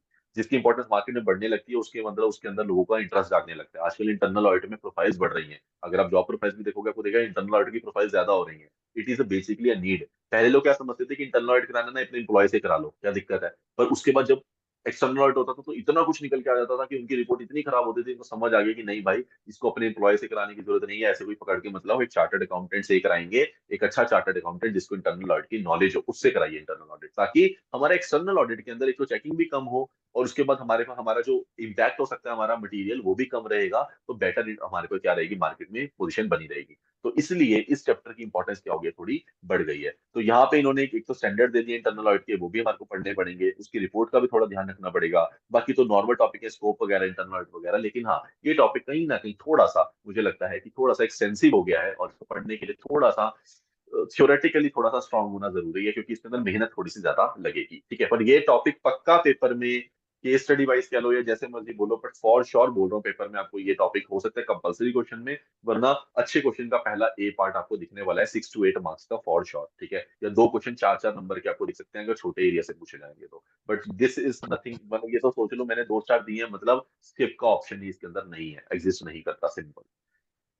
उसके बाद ये ड्यू डिलिजेंस इन्वेस्टिगेशन फॉरेंसिक, देखो जो पहले वाले टॉपिक थे ना, अब नए टॉपिक आने की वजह से उनकी इंपॉर्टेंस थोड़ी ना कम हो गई, आपको समझना पड़ेगा। ऊपर वाले जो स्टैंडर्ड्स बढ़ने की वजह से ये वाले टॉपिक जो पहले कॉन्टिन्यूस आते थे हर एग्जाम में, अब जरूरी नहीं है कि वो हर एग्जाम में आएंगे। हो सकता है कि वो भी कहीं ना कहीं स्विच मोड में चले जाए। जैसे पहले बहुत सारे टॉपिक स्विच मोड में आते थे, इस बार आया अगली बार नहीं आएगा, उसके अगली बार आया अगली बार नहीं आएगा। अब पहले ड्यू डिलिजेंस इन्वेस्टिगेशन या फॉरेंसिक अकाउंटिंग में से यूजुअली एक आ जाता था, अभी हो सकता है कि कोई बिल्कुल ना आए। लेकिन इसके अंदर क्योंकि ये जो टॉपिक इंट्रोडक्शन हुई है ना, ये जो टॉपिक रहे हैं, ये टॉपिक की वजह से ये चैप्टर हमेशा से ही इंपॉर्टेंट रहा है और अब भी इंपॉर्टेंट रहेगा। क्यों? क्योंकि introduction of forensic accounting and investigating standards, this is something which is newly newly incorporated. और न्यूली इनकॉर्पोरेटेड मतलब मार्केट में न्यूली इनकॉर्पोरेटेड है, थ्योरेटिकल तो हमेशा से चलता आ रहा है, लेकिन अब उसकी चीज यूज होने लगी है। जो चीज यूज होने लगती है उसके ऊपर पूछना भी थोड़ा सा क्या होने लग जाता है, बढ़ने लग जाता है। उसके बाद हमारे पास एक अच्छा टॉपिक इसके अंदर है फ्रॉड वाला। तो ये कहीं ना कहीं मिला जुला के अब आपस में चैप्टर थोड़ा सा बड़ा है, थोड़ा सा पढ़ने में जैसे लगता है कि सर याद नहीं हो रहा, लेकिन हाँ फिर ऑप्शन तो नहीं है, करना तो पड़ेगा ही। हम उसको ट्राई करेंगे जितना मैक्सिमम अपने अपने को हम अपनी लैंग्वेज में लेके आ पाए और आपस में बातचीत करते हुए जितना कर पाए उतना अच्छा। जो रट्टा मारना पड़ेगा थोड़ा सा पार्ट तो वो तो रहेगा ही रहेगा। ठीक है, ऑडिट बिना रट्टे के नहीं चलता, ये तो क्लियर है। समझने के बाद रट्टा मारना थोड़ा आसान होता है, वो हमारा काम रहेगा। ठीक है जी। उसके बाद newly introduce, very very very important, very very newly introduce and very very important. और मार्केट में इसकी डिमांड भी एकदम से बहुत हाई बूम पे चल रही है। मैं तो आज के लोगों में से पूछते हैं कि सर हम CA बनने का क्या करें, मैं उनको ये एरिया बताता हूँ, मैं कहता हूँ जाइए जाइए ESG ऑडिट्स में जाइए, बहुत डिमांड है इसकी। जिस चिमनी से धुआं निकलेगा उसको ESG ऑडिट कराना है, जो पानी में गंदा मटेरियल डाल रहे हैं ESG ऑडिट कराना है। सोचो ESG ऑडिट का स्कोप कितना बढ़ चुका है। हर बड़ी बड़ी इंडस्ट्री, JSW स्टील हो जाए, जो मर्जी इंडस्ट्री हो जाए जिसने ये धुआं निकाला ना चिमनी में से, उसको ESG ऑडिट कराना पड़ेगा। तो मतलब इन्वायरमेंटल को लेके आजकल वैसे ही मोदी जी बहुत ज्यादा थोड़े से क्या हो रखे हैं, रडार पे बैठे हैं। वो कहते हैं कुछ गंदा नहीं करना, मेरे भारत को छेड़ना भी मत। तो इसलिए ये वाला ऑडिट की हमारे CA के लिए काम बहुत ज्यादा बढ़ गया है। We are very high high value और आप इसमें अच्छी अमाउंट चार्ज करते हैं, तो इसलिए प्लीज इन ऑडिट्स को फॉलो करिए। इसका बहुत वाइड स्कोप है, इन्वायरमेंटल का बहुत अपने में वाइड स्कोप है, सोशल का अपने में है, गवर्नेंस का अपने में है। और इसके लिए आपको एक चीज याद रखनी पड़ेगी, समझनी पड़ेगी, जिसको बोलते हैं सस्टेनेबल डेवलपमेंट। तो पहले पढ़ना पड़ेगा सस्टेनेबल डेवलपमेंट होती क्या है, आप उसको कैसे आगे लेके जाएंगे, और फिर उसी के लिए जो ऑडिट, क्योंकि वो पहले समझ आनी चाहिए कि बचाना क्या है। जब बचाने को समझ लोगे फिर समझना ऑडिट किसका करना है, ताकि पता हो कि वो गलत कर रहा है या नहीं कर रहा है। तो ये ऑडिट अपने आप में टॉपिक है, ज्यादा बड़ा नहीं है, छोटा टॉपिक है, 30 35 40 पेज का टॉपिक होगा शायद। और अपने आप में फॉर श्योर 6 नंबर देने वाला टॉपिक है। अच्छा क्वेश्चन आएगा, मुझे लगता है स्ट्रेट फॉरवर्ड क्वेश्चन आएगा, थ्योरी नहीं, उसका केस स्टडी नहीं बनेगी, स्ट्रेट फॉरवर्ड क्वेश्चन होगा। ESG ऑडिट से रिलेटेड आपको कुछ ना कुछ पूछा होगा और आपका आंसर मांगा होगा, तो इसलिए ज्यादा सोचने वाला नहीं है, बस हाँ एक बार पढ़ने वाला है और सिंपल टॉपिक है, बहुत सिंपल टॉपिक है। ठीक है। और उसके लास्ट में आ जाता है आपका मिनिमम 12 मार्क्स का और 8 to 12 मार्क्स का रहता है, 12 नंबर का पेपर में पूछ लिया जाता है बहुत अच्छे से, जिसे बोलते हैं professional ethics and liability of auditor. को तो नाम के दे दिया, इसको कुछ नहीं आएगा इसमें से, प्रोफेशनल एथिक्स ही आएगा। और प्रोफेशनल एथिक्स अपने आप में काफी अच्छा और काफी बड़ा, ठीक है, लेकिन फॉर श्योर हाई स्कोरिंग। और आप लोगों ने जितने भी बच्चे पुराने अटेम्प्ट बने हैं उन्होंने ये चैप्टर तो पक्का ही पढ़ा होगा, इसलिए इसको हम लो नोट पे रख सकते हैं, क्योंकि हमें पहले नए टॉपिक्स को थोड़ा सा ज्यादा कवर करना पड़ेगा, then this these topics will be coming into the picture.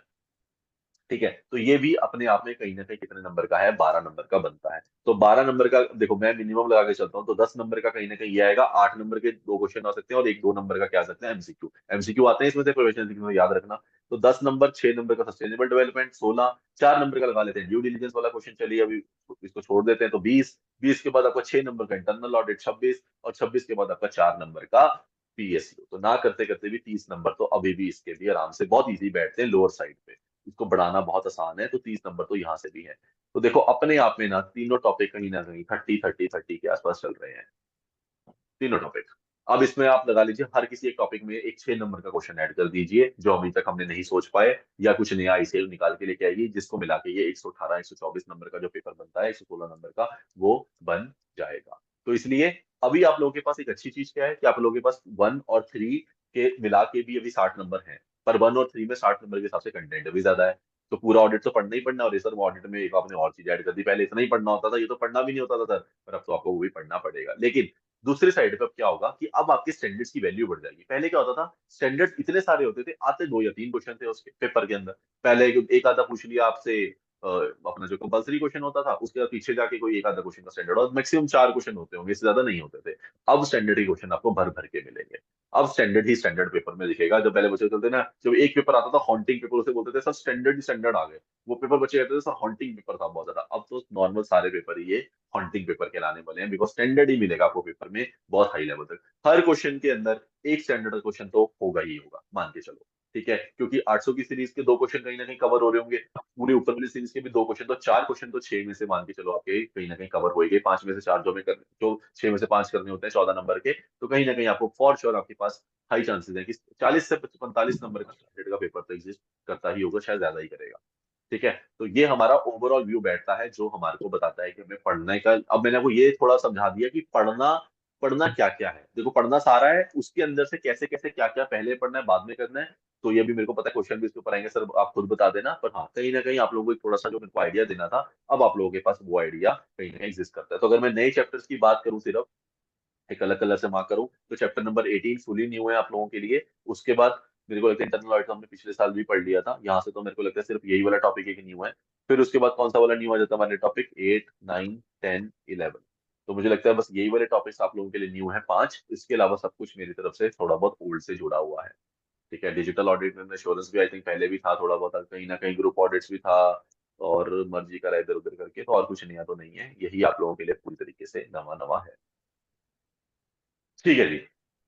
अब आप लोगों के पहले इससे रिलेटेड कौन से क्वेश्चन है वो लीजिए, फिर मैं अपने एक दूसरे वाले टॉपिक के ऊपर आऊंगा। बताओ, मैंने क्वेश्चंस आपके चैट खोल लिए, कोई पूछना चाहता है फोन मतलब आवाज करके तो पूछिए, और किसी को अगर लिख के पूछना है तो लिख के पूछ लो प्लीज। बताओ किस तरीके से मदद करनी है मैंने। Come up with every anything, जो माइंड में आ रहा है जल्दी से निकाल दो, फिर उसके अगले टॉपिक पे चलेंगे। बताओ बताओ बताओ बताओ। अरे बिना क्वेश्चन क्या है, हो गया? पूछ रहे मेरे को बात नहीं आ रही है, बस तो नहीं लग रहा मुझे।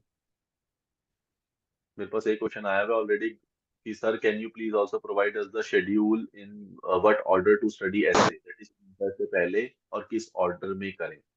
ठीक है जी, this schedule will be given to you. Open question में रखते हैं इसको। जिसने भी क्वेश्चन पूछा है वो ये वाला बच्चा ग्रुप में @ मेरा नाम डाल के ओपन क्वेश्चन करके ये वाला क्वेश्चन डाल देना कि सर, क्योंकि मेरे ऊपर जो भी ओपन पेंडिंग टास्क रहेगा जो अभी नहीं मैं कर सकता, मतलब बाद में कर पाऊंगा, अभी या कल तक भेज दूंगा, तो प्लीज आप मेरे को ग्रुप में करके भेज देना, ताकि मैं जाऊं और उसके नीचे आपका ये आंसर में डिलीवर कर दूं, ताकि ये सबको पहुंच जाए, तो किसी एक बच्चे के लिए भी है, सबको काम आ जाएगा कि किस तरीके से कौन से ऑर्डर में स्टैंडर्ड करने चाहिए, दिस इज द क्वेश्चन 1। तो ठीक है, ये आपको मिल जाएगा। और कोई, कौन कौन है, मुझे नाम लेने पड़ेंगे क्या?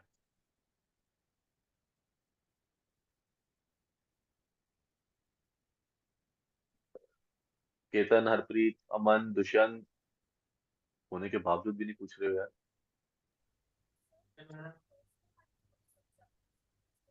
अब तक का क्लियर हुआ, यही बता दो, कुछ तो बता दो।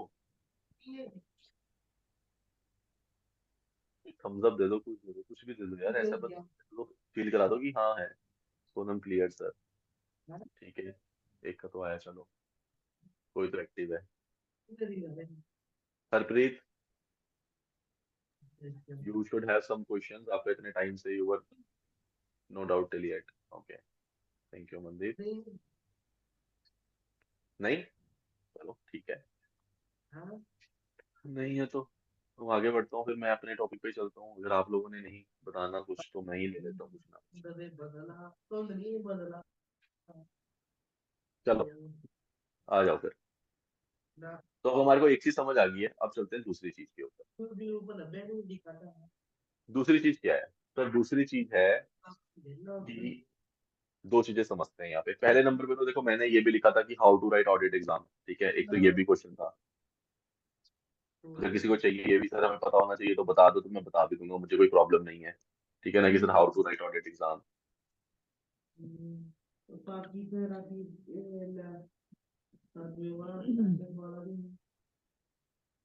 सर किसी की ऑडियो चालू है, प्लीज इसका भी ऑडियो ऑन है, प्लीज बंद कर दीजिए। दुष्यंत, आपका ऑडियो ऑन है। ठीक है, थैंक यू। हाँ जी। तो अब आता है, एक तो हमारे पास जो ओपन क्वेश्चन था जो मैंने लिखा हुआ है वो तो था कि हमारा how to write audit exam. Sir,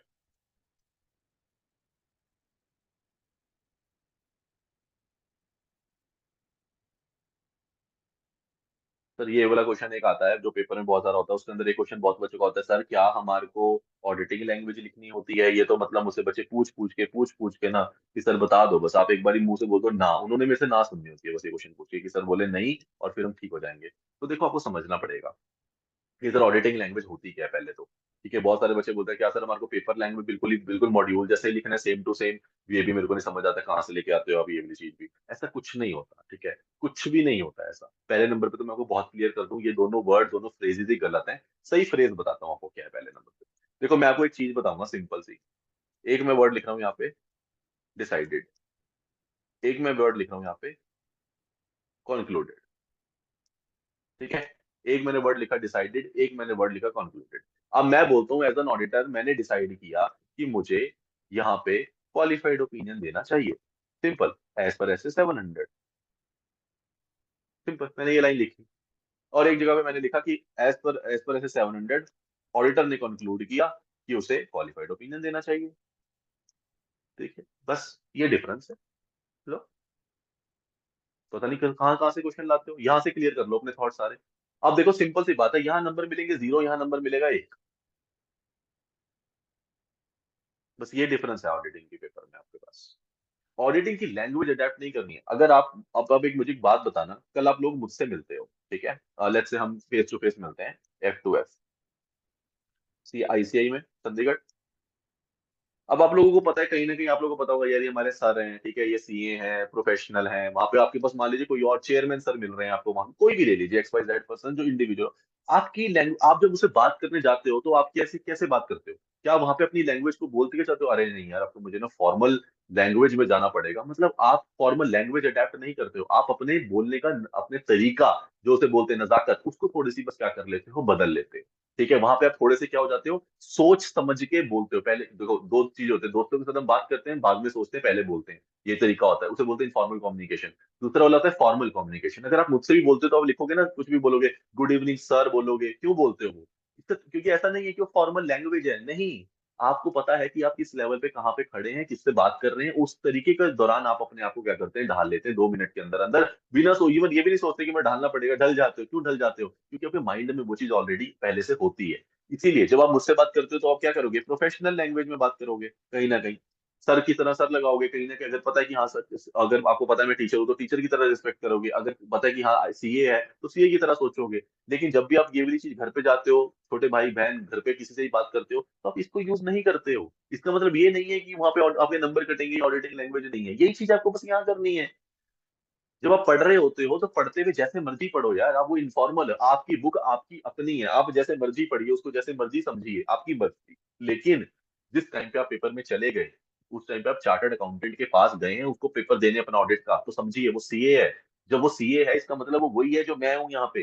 तो अगर आप मेरे सामने अपने आप को ठीक कर लेते हो, उस टाइम पे अडेप्ट कर लेते हो, तो भाई पेपर में जाने के बाद क्या हो जाता है, उस टाइम पे मत बोलने लग जाना डिसाइडेड, उसमें बोल देना कंक्लूडेड। वो उससे आपसे ज्यादा और क्या मांग रहा है बताओ मुझे। वो कुछ भी नहीं कह रहा, उसने तो ये बोला ही नहीं ये गलत है। बच्चे कहते हैं सर हमारा आंसर गलत हो गया। अरे भाई आंसर आपका सही था, आपने बस लिखा गलत था।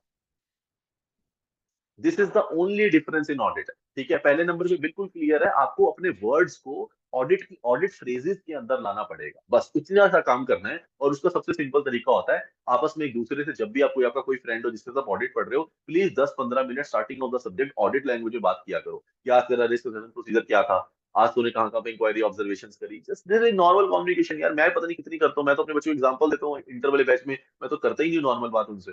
ठीक है ना, कि मेरे को कोई भी बच्चा आता है कि हाँ मैं तुम्हारा देख रहा हूँ, मैं तुम्हारा कर रहा हूँ रिसर्च प्रोसीजर, मैं तुम्हारा ऑडिट लगा रहा हूँ, मैं यहाँ पे तुम्हारा ऐसे नंबर 230 लिख रहा हूँ, मेरी डॉक्यूमेंटेशन बन रही है, याद रखना। This is something you have to adept. ठीक है, तो इसको समझ लेना कि ये अडेप्शन है, अडेप्ट कर पाओगे, याद नहीं कर सकते ऑडिट लैंग्वेज। हाँ सिर्फ एक चीज है जो आप कर सकते हो, वो है जब लिख रहे हो उस टाइम पे आपके पास क्या होने चाहिए कि जो हमारे होते हैं, जो हमारे कीवर्ड्स जिसको हम बोल सकते हैं, वर्ड्स को, एक ही चीज जो ये चलती है बहुत ज्यादा ऑडिट है उसे बोलते हैं कीवर्ड्स। तो अब वही कीवर्ड्स ये है कि जब आप किसी चीज को लिख रहे हो तब आप याद रखिए कि उसके अंदर उस चीज का के अंदर स्पेसिफिकली एक चीज है जिसको आपको लिखनी पड़ेगी, तभी वो चीज अपने आप में एक रिजल्ट देगी। ठीक है ना, तो आप उसको मत भूल जाना। यहाँ पे कंक्लूडेड कीवर्ड नहीं है, कंक्लूडेड लैंग्वेज है। यहाँ पे कीवर्ड सिर्फ क्वालिफाइड ओपिनियन ही था, ये आपने यहाँ भी दिया था। तो कभी भी आपको ऐसा नहीं हुआ, आप बोलो कि आपको सर कीवर्ड नहीं मैं लिख के आया, आप हमेशा कीवर्ड लिख के आते हो ट्रस्ट मी। लेकिन आप कीवर्ड के साथ में लैंग्वेज मिस कर देते हैं। ठीक है, तो या आगे दो दो ही एरिया हो सकते हैं, या तो बच्चा कोई कीवर्ड मिस होगा, उसने लिखा कंक्लूडेड, यहाँ लिख दिया एडवर्स ओपिनियन, फिर वो एक्सपेक्ट कर रहा है नंबर नहीं मिलेगा यार, जब ओपिनियन ही क्वालिफाइड होना था, कीवर्ड ही गलत है। या तो आपको कीवर्ड सही होना चाहिए और साथ में आपके पास ऑडिटिंग लैंग्वेज नहीं कहते उसको, जिसको बोलते हैं adaptation of a language, adaptation of audit. तो आपको ऑडिट समझ आना चाहिए, जब आप ऑडिट से ऑडिट की तरीके से बातें करेंगे तब ये बातें कंक्लूडेड ही निकल के आएंगी। ठीक है, कंक्लूडेड है, सिग्निफिकेंट ऑडिटर्स अटेंशन हो गया, ये से words, applicable financial reporting framework हो गया, क्वालिटेटिव एस्पेक्ट्स हो गया, फाइनेंशियल रिपोर्टिंग फ्रेमवर्क हो गया, this is something the normal words. ठीक है, इसके अंदर कुछ भी लैंग्वेज नहीं है।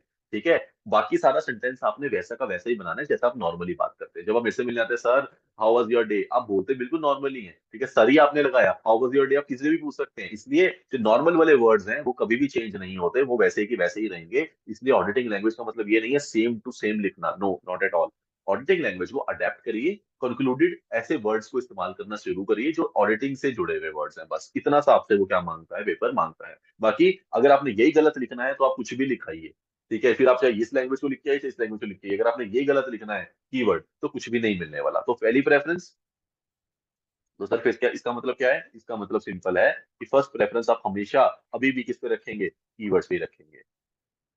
सर पहले प्रेफरेंस में कीवर्ड्स और सेकंड प्रेफरेंस में जिसको आप अपनी लैंग्वेज में बोलते हैं लैंग्वेज, ऑडिट लैंग्वेज, उस पे रख सकते हैं आप। तो आपकी ये प्रेफरेंस इसी तरीके से चलेगी। जब ये दोनों मिलके प्लस में चलेंगे एंड में, और में चलाने लग जाना, तब जाके ये आप क्लियर हो गए, वरना आप क्लियर होने भी नहीं वाले हो। ठीक है, कोई भी नहीं कर सकता, मतलब मैं क्या कोई भी ना, आप अपनी स्टडी में चाहे बहुत अच्छे हो लेकिन अगर आपने इन दोनों का मिक्सचर सही से नहीं करा हुआ, और ये कैसे आएगा सर, लिख लिख के आएगा, टेस्ट से आएगा, आपसे बातें करके आएगा, आपसे समझ के आएगा, ये सारी चीजें आपस में मिलेंगी तब जाके ही ये रिजल्ट कन्वर्ट होने वाला है, वरना ये रिजल्ट कन्वर्ट होने नहीं वाला। कुछ भी लैग रह गया तो ऑडिटिंग हमें कहीं ना कहीं आपको क्या कर देता है, पीछे कर देता है।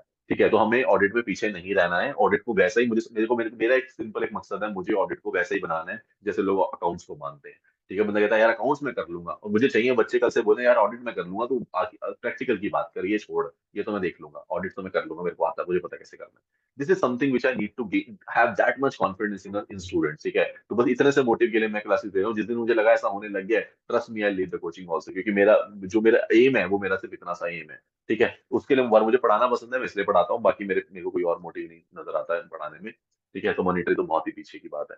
चलिए, तो दूसरा नंबर आपको मुझे लगता है थोड़ा सा मैंने क्लैरिटी से कर दिया होगा। बाकी इसके अंदर कोई रामबन प्रिंसिपल तो नहीं है कि मैं सोचूं मैं आपको दे देता हूँ हाँ ये लो और आपका पेपर क्लियर हो जाएगा, आप लिख पाओगे, ऐसा तो नहीं है। पर हाँ मैं आपको समझा दूंगा, और समझाने के साथ में जब हम बातें करेंगे, जब हम पढ़ेंगे, तो पढ़ेंगे इस तरीके से कि आपको ऑडिट लैंग्वेज नॉर्मल लगने लगती है, फिर आपकी नॉर्मल लैंग्वेज में ही वो कन्वर्ट हो जाएगी।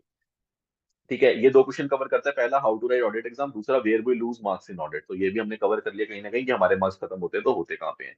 फिर हमारे पास स्टैंडर्ड्स आ जाता है कि स्पेशली स्टैंडर्ड्स को टैकल कैसे करें, और स्टैंडर्ड्स का जो एक उसने मेरे से पूछा, ये सोनम ने क्वेश्चन भी ये वाला कि किस तरीके से करना चाहिए। तो देखो, आपको थोड़ा सा समझना पड़ेगा कि स्टैंडर्ड हमेशा सिर्फ और सिर्फ आपको एक ही चीज पास करा सकती है, जिसको बोलते हैं इंटरलिंकिंग। तो स्टैंडर्ड तो देखो सिर्फ एक ही चीज पास कराते हैं, जिसको बोलते हैं इंटरलिंकिंग। इंटरलिंकिंग नहीं करेंगे तो नहीं होगा। जैसे कि सर वही जो मैंने आपको एग्जांपल दी कि सर 315 के साथ में आपको हमेशा पहले 330 पढ़ना है, और फिर सर आपको सारे उसके साथ में ही 450 पढ़ना है। ये इसी तरीके से पढ़ना है सर। सर 220 के साथ में आपको 230 कवर करना है सर साथ में, तभी होगा सर ये। और जहां पे भी आप 220 कवर करें सर, वहां पे SQC 1 कवर करेंगे सर साथ में, मतलब चैप्टर नंबर 1 तो पूरा ही होगा इससे कवर। ये इसी तरीके से रहेगा। इसको नहीं कर सकते 560 के साथ आप क्या कर सकते हो, 580 कर सकते हो। ये दो करोगे, इसके साथ में वैसे आपको क्या करना चाहिए, UM paragraph plus other matter paragraph भी पढ़ लेना चाहिए, क्योंकि मैक्सिमम इनके एरियाज कहाँ जाके फंसते हैं, यहाँ फंसते हैं। क्योंकि इन एरियाज के ऊपर आप यूजुअली क्या नहीं देते, ओपिनियन नहीं देते। बहुत ही रेयर चांस है ओपिनियन दिया होगा, कुछ ना कुछ हुआ होगा, एडजस्ट किया होगा, अब वो एडजस्टमेंट बतानी तो पड़ेगी यूजर को, तो कहाँ बताओगे, यहाँ बताओगे, और क्या करोगे। तो इस तरीके से ही आपको क्या करनी पड़ेगी, इंटरलिंकिंग समझनी पड़ेगी, ताकि केस स्टडीज के टाइम पे कुछ ऐसा ना लगे कि हमसे, देखो केस स्टडी आपको जरूरी नहीं है हर स्टैंडर्ड का हिंट देगी। आपको हिंट समझना पड़ेगा। तो समझ तभी आएगा जब हिंट यहाँ का होगा, यहाँ का होगा, तो आपको पता लगाना पड़ेगा कि यहाँ पे भी मुझे जाना पड़ेगा। और अगर मैं ये भी लिखाती हूँ तो मेरा आंसर एटलीस्ट कम नहीं रहेगा, पूरा हो जाएगा। हो सकता है उसके नंबर मेरे नाम भी मिले, मेरे को काट नहीं सकता वो एटलीस्ट। तो नंबर हो सकता है इतने के लिए ही मिलने हो आपको, लेकिन इसकी वजह से आपको ये श्योरिटी है कि कटने नहीं वाले बस। तो मुझे लगता है वो ज्यादा सेफ एरिया है कि हमें पता है कि यहाँ कटेंगे नहीं। ठीक है। और उसके बाद जहाँ टाइम वेस्ट होता है, पॉलिटिकल का पेपर नहीं कर पाते, सिंपल लॉजिक है देखो, कोई इसके अंदर नया लॉजिक नहीं है। 4 मार्क्स का क्वेश्चन एक पेज से ऊपर खींचना ही नहीं है, कुछ हो जाए, कुछ हो जाए। 4 मार्क्स का क्वेश्चन आपने एक पेज के ऊपर, जो हमारी एक स्टैंडर्ड शीट होती है हमारे एग्जाम की, उसके ऊपर नहीं जाना चाहिए। जाना भी है तो +4 lines maximum of the next page. Maximum बोल रहा हूँ, मैक्सिमम। या पहले पेज का पूरा, उसके साथ में +4 lines of the next page is the हद। हद तो हद, इससे ज्यादा मत लिखना। इसका मतलब आप एक्स्ट्रा लिख रहे हैं और टाइम वेस्ट कर रहे हैं, पेपर पूरा नहीं होगा। उसके बाद आता है सर 6 मार्क्स का क्वेश्चन आता है सर एक पेपर में, उसका क्या करना है, उसका है 1.5 पेज, मैक्सिमम कन्वर्टेड इनटू 1.8। मतलब दो पूरे नहीं भरने हैं, सिंपल अगर मैं बात करूं, दो पूरे नहीं भरने किसी भी सूरत में 6 नंबर के लिए। इसका मतलब आपने एक्सटेंसिव लिखा है, आपने अपना टाइम फालतू वेस्ट करा है, ऊपर की लाइनें काट दीजिए। जब इतना कुछ कर रहे हो तो समझ जाओ, अगर पता है ना कि इतना लंबा चला जाएगा, इसका मतलब आप बहुत फालतू कंटेंट लिखने वाले हैं। कंसाइज करिए, शॉर्ट करिए, और उसके बाद उस आंसर को प्रोड्यूस करिए, ताकि वो आंसर सिर्फ वही बताए जो पूछा गया है। फालतू की उसको कहानी मत पाइए, एज पर स्टैंडर्ड दिस ऐसे ऐसे ऐसे होता था, फिर मैं स्टैंडर्ड पे आऊंगा जो एक्चुअल में पूछा गया है मुझसे। नहीं करो, सीधा बोलो। जिस स्टैंडर्ड से पूछा गया उस स्टैंडर्ड को बोलो। 200 200 तो कहीं भी लग जाएगा। किसी भी आंसर को 200 से स्टार्ट करना हो वो हो सकता है, इसका मतलब हर स्टैंडर्ड को 200 से स्टार्ट करने में बैठ जाओगे, नहीं। जिस स्टैंडर्ड का पूछा है उसी स्टैंडर्ड को बोलो। बहुत बहुत अर्जेंट, बहुत अच्छा लगता है आपको कोई कि हाँ यार, ये यहाँ पे ये स्टैंडर्ड का मेरे को आना चाहिए, अकाउंटिंग स्टैंडर्ड या इंडियस आना चाहिए, तब डालिए, वरना मत डालिए। CFS के टाइम पे इंडियस 110 डालना, डाल दीजिए, लग सकता है, ठीक है ना। रिलेटेड पार्टी 550 में इंडियस लगाना है आपको, 24 लगा दीजिए, हो सकता है। एटलीस्ट वहां लगाइए जहाँ लॉजिकल रिप्रेजेंटेशन बैठती हो, हर जगह पे उसको इस्तेमाल नहीं करेंगे। तो 6 मार्क्स के लिए ये हो गया। MCQs का समझ लीजिए साथ में, 45 मिनट्स मैक्सिमम, इससे ऊपर नहीं देंगे, कुछ हो जाए, कुछ हो जाए। 45 मिनट मैक्सिमम है। और एक सबसे बड़ी गलती और बता देता हूँ, इससे बड़ी गलती भी आप लोग करते हो एक, वो में से काफी लोग डिसएग्री करेंगे, बट कोई बात नहीं। आपको वो काम है मुझसे डिसएग्री करना, और मेरा काम है आपको मेरी सच्ची बात आपके सामने रखना, कि सर MCQ को सबसे पहले अटेम्प्ट नहीं करेंगे। देख लो, पहले बता रहा हूँ आप लोग, अगर आपको पास होना है तो मेरी बात याद रखना। कभी भी MCQ को क्वेश्चन नंबर 1 अटेम्प्ट मत करना, कभी भी।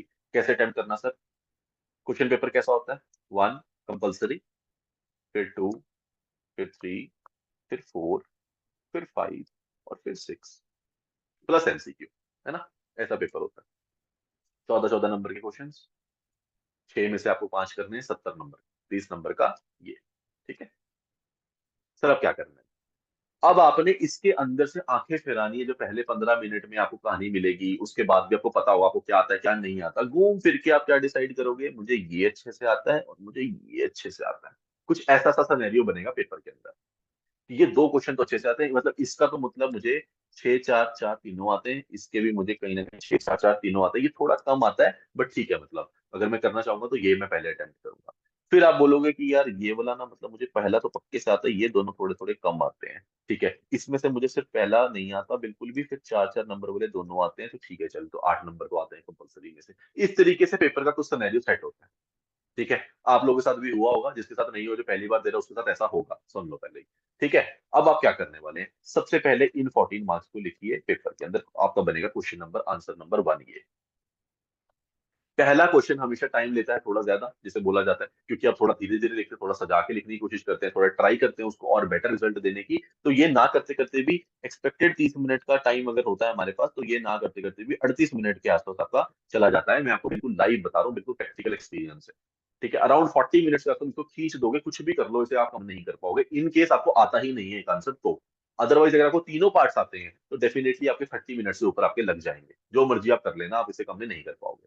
आपको फिर समझ आती है, जो आपको पता चलता है यार शिट, मैंने 10 मिनट ज्यादा खर्च दिए, लेकिन आपको पता था कि इसका मुझे थोड़ा सा क्वेश्चन कम आता है, और आप इसका बनेगा ये आंसर नंबर 2। तो आप इसको ट्राई करोगे किसी तरीके से 22 मिनट में खत्म करने की, क्योंकि ये तो आता नहीं है, ये दोनों के लिए 18-17 मिनट इनफ है, तो बचता है 4 मिनट, तो इसको जितने भी करके 2-3 मिनट में आप जितना भी लिख पाओगे, घूम फिर के आपका ये यहाँ पे 22 मिनट में खत्म हो जाता है। तो यहाँ पे आपका टोटल टाइम 1 घंटा 10 मिनट आपका लग चुका होता है, 1.10 आवर्स। जिसके साथ ऐसा हुआ है बता दो, जिसने पहले पेपर दिए हैं, या बोल दो अगर ऐसा नहीं हुआ तो मैं झूठ बोल रहा हूँ। कोई बच्चा बोल दो बस एक बारी, बताओ जिसने पहले पेपर दिए हैं, मैंने अभी तक कुछ गलत बोला? कभी ऐसा हुआ है आपने पहले दो क्वेश्चन आधे घंटे में कर लिए हूँ? फिर कोई तो बता दो यार, तुम बोल भी नहीं रहे हो, क्यों आए हो? तुम्हारे इंटर वाले बच्चे इतने बढ़िया थे यार, उन्होंने भर भरे क्वेश्चन पूछे। नो, नो सर, बिल्कुल हुआ ही नहीं होगा और हो भी नहीं सकता, ये मैं बता रहा हूँ, ठीक है।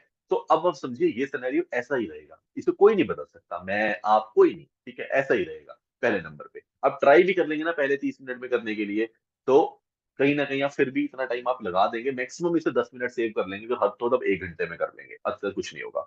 जब आपका यहाँ तक पेपर हो जाए, तब आपने क्या करना है, बस अपना पेपर वहीं बंद कर देना है। दो क्वेश्चन जो आपको पक्के तरीके से आते थे वो आपने लिख लिए, बाकियों में आपको एक एक क्वेश्चन आता है, उस पर टाइम भी लगाओगे, 6 नंबर का है, तो 8 मिनट लगेंगे मैक्सिमम आपको लिखने में, क्योंकि आपको आता है, बाकी आपको आता भी नहीं है, तो घूम फिर के आप 15 से 16 मिनट में वो क्वेश्चन आराम से खत्म कर सकते हो, वहां छोड़ दीजिए। अब यहाँ पे आपने क्या करना है, जब दो क्वेश्चन आपके ये वाले हो जाए, तब उठाने हैं एमसीक्यू, पेपर वहीं छोड़ दो और एमसीक्यूज पे आ जाओ। You have try to cover it into 40 minutes, otherwise 45 minutes maximum. ये आपके पास टाइम मिलता है, और घूम फिर के आपको ये ना कहीं बना ही देगा 2 बार, पर आपको पहले खत्म हो जाएगा 2 बार से, क्योंकि आप अगर 40 मिनट का टारगेट लेके चलेंगे और आप आराम से टाइम लेंगे, तो उस टाइम पे आपके दो क्वेश्चन अच्छे हो रखे होंगे, कोई ऐसा नेगेटिव आपने क्वेश्चन नहीं किया होगा। माइंड हमेशा थोड़ा सा जल्दी काम करता है, और मैं आपको बता रहा हूँ, आप ये 2 घंटे से पहले पहले में अचीव कर लेंगे, this is my that I can word you, कि अगर मतलब ये नहीं है तो ऐसा हो गया कि हाँ, कुछ ऐसी केस स्टडी आ गई बहुत बड़ी कि एमसीक्यू में कि फंस ही गए, वो तो नहीं कवर कर सकते उसको, तो मैं बोला सिनेरियो नहीं ले रहा, बट नॉर्मल सिनेरियो में बता रहा हूँ, आप 40 मिनट्स में आराम से 30 नंबर का पेपर अटेम्प्ट कर सकते हैं। एक एक नंबर वाले थोड़े जल्दी हो जाते हैं, दो दो नंबर वाले थोड़ा सा टाइम लेते हैं, घुमा फिरा के 35-40 मिनट ही लगते हैं। मतलब यहाँ पे आपकी एक चीज हमेशा याद रखना, यहाँ पे टाइम वेस्ट मत करना, क्योंकि आपका और पेपर पड़ा है। अगर 25 क्वेश्चन भी आते हैं पक्के तरीके से, 5 पे सोचना है, तो 25 करके वहां पे भाग लीजिए, वापस इधर आ जाइए और अपना टाइम बचाइए। फिर जब आप आ जाते हैं, तब आपके पास अब क्या कहानी शुरू होती है, देखो ये उसके बाद की कहानी सुन लो अब।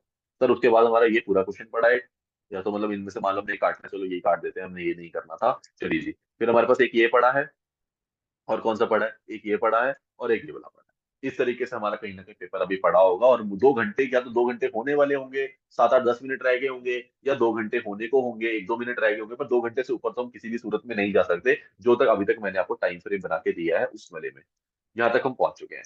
अब देखिए, अब आता है आपकी कि आपको वेटेज वाइज क्वेश्चन चूज करना है, कि कौन सी वेटेज किसकी ज्यादा है, किसकी मेरे को आता है, आपको पता है सर कंपलसरी मुझे करना ही करना है, और ये मेरा 8 नंबर मुझे आते हैं, तो पहले आप क्वेश्चन नंबर 1 उठाइए, और सिर्फ 8 नंबर जितना क्वेश्चन नंबर 1 कर लीजिए, ये मैक्सिमम आपका कितना लेगा, 12 से 13 मिनट लेगा, इससे ऊपर नहीं लेगा, क्योंकि आपको आते हुए दोनों क्वेश्चंस है, आने वाले क्वेश्चन में टाइम नहीं लगता, फ्लो ऑलरेडी आपका बना हुआ है, हाथ तेज चल रहा है, राइटिंग की उस टाइम तक टेंशन खत्म हो चुकी होती है, तो बहुत सारे फैक्टर हैं जो आपको ये वाले क्वेश्चन को कितने टाइम में, 12 13 14 15 मिनट में मैक्सिमम कन्वर्ट करने की कोशिश करेंगे। तो चलिए हाइयर साइड के लिए 15 मिनट्स लगा लेते हैं, 15 ज्यादा लगा रहा हूँ मैं, बट चलिए लगा लेते हैं, कोई बात नहीं, 15 मिनट।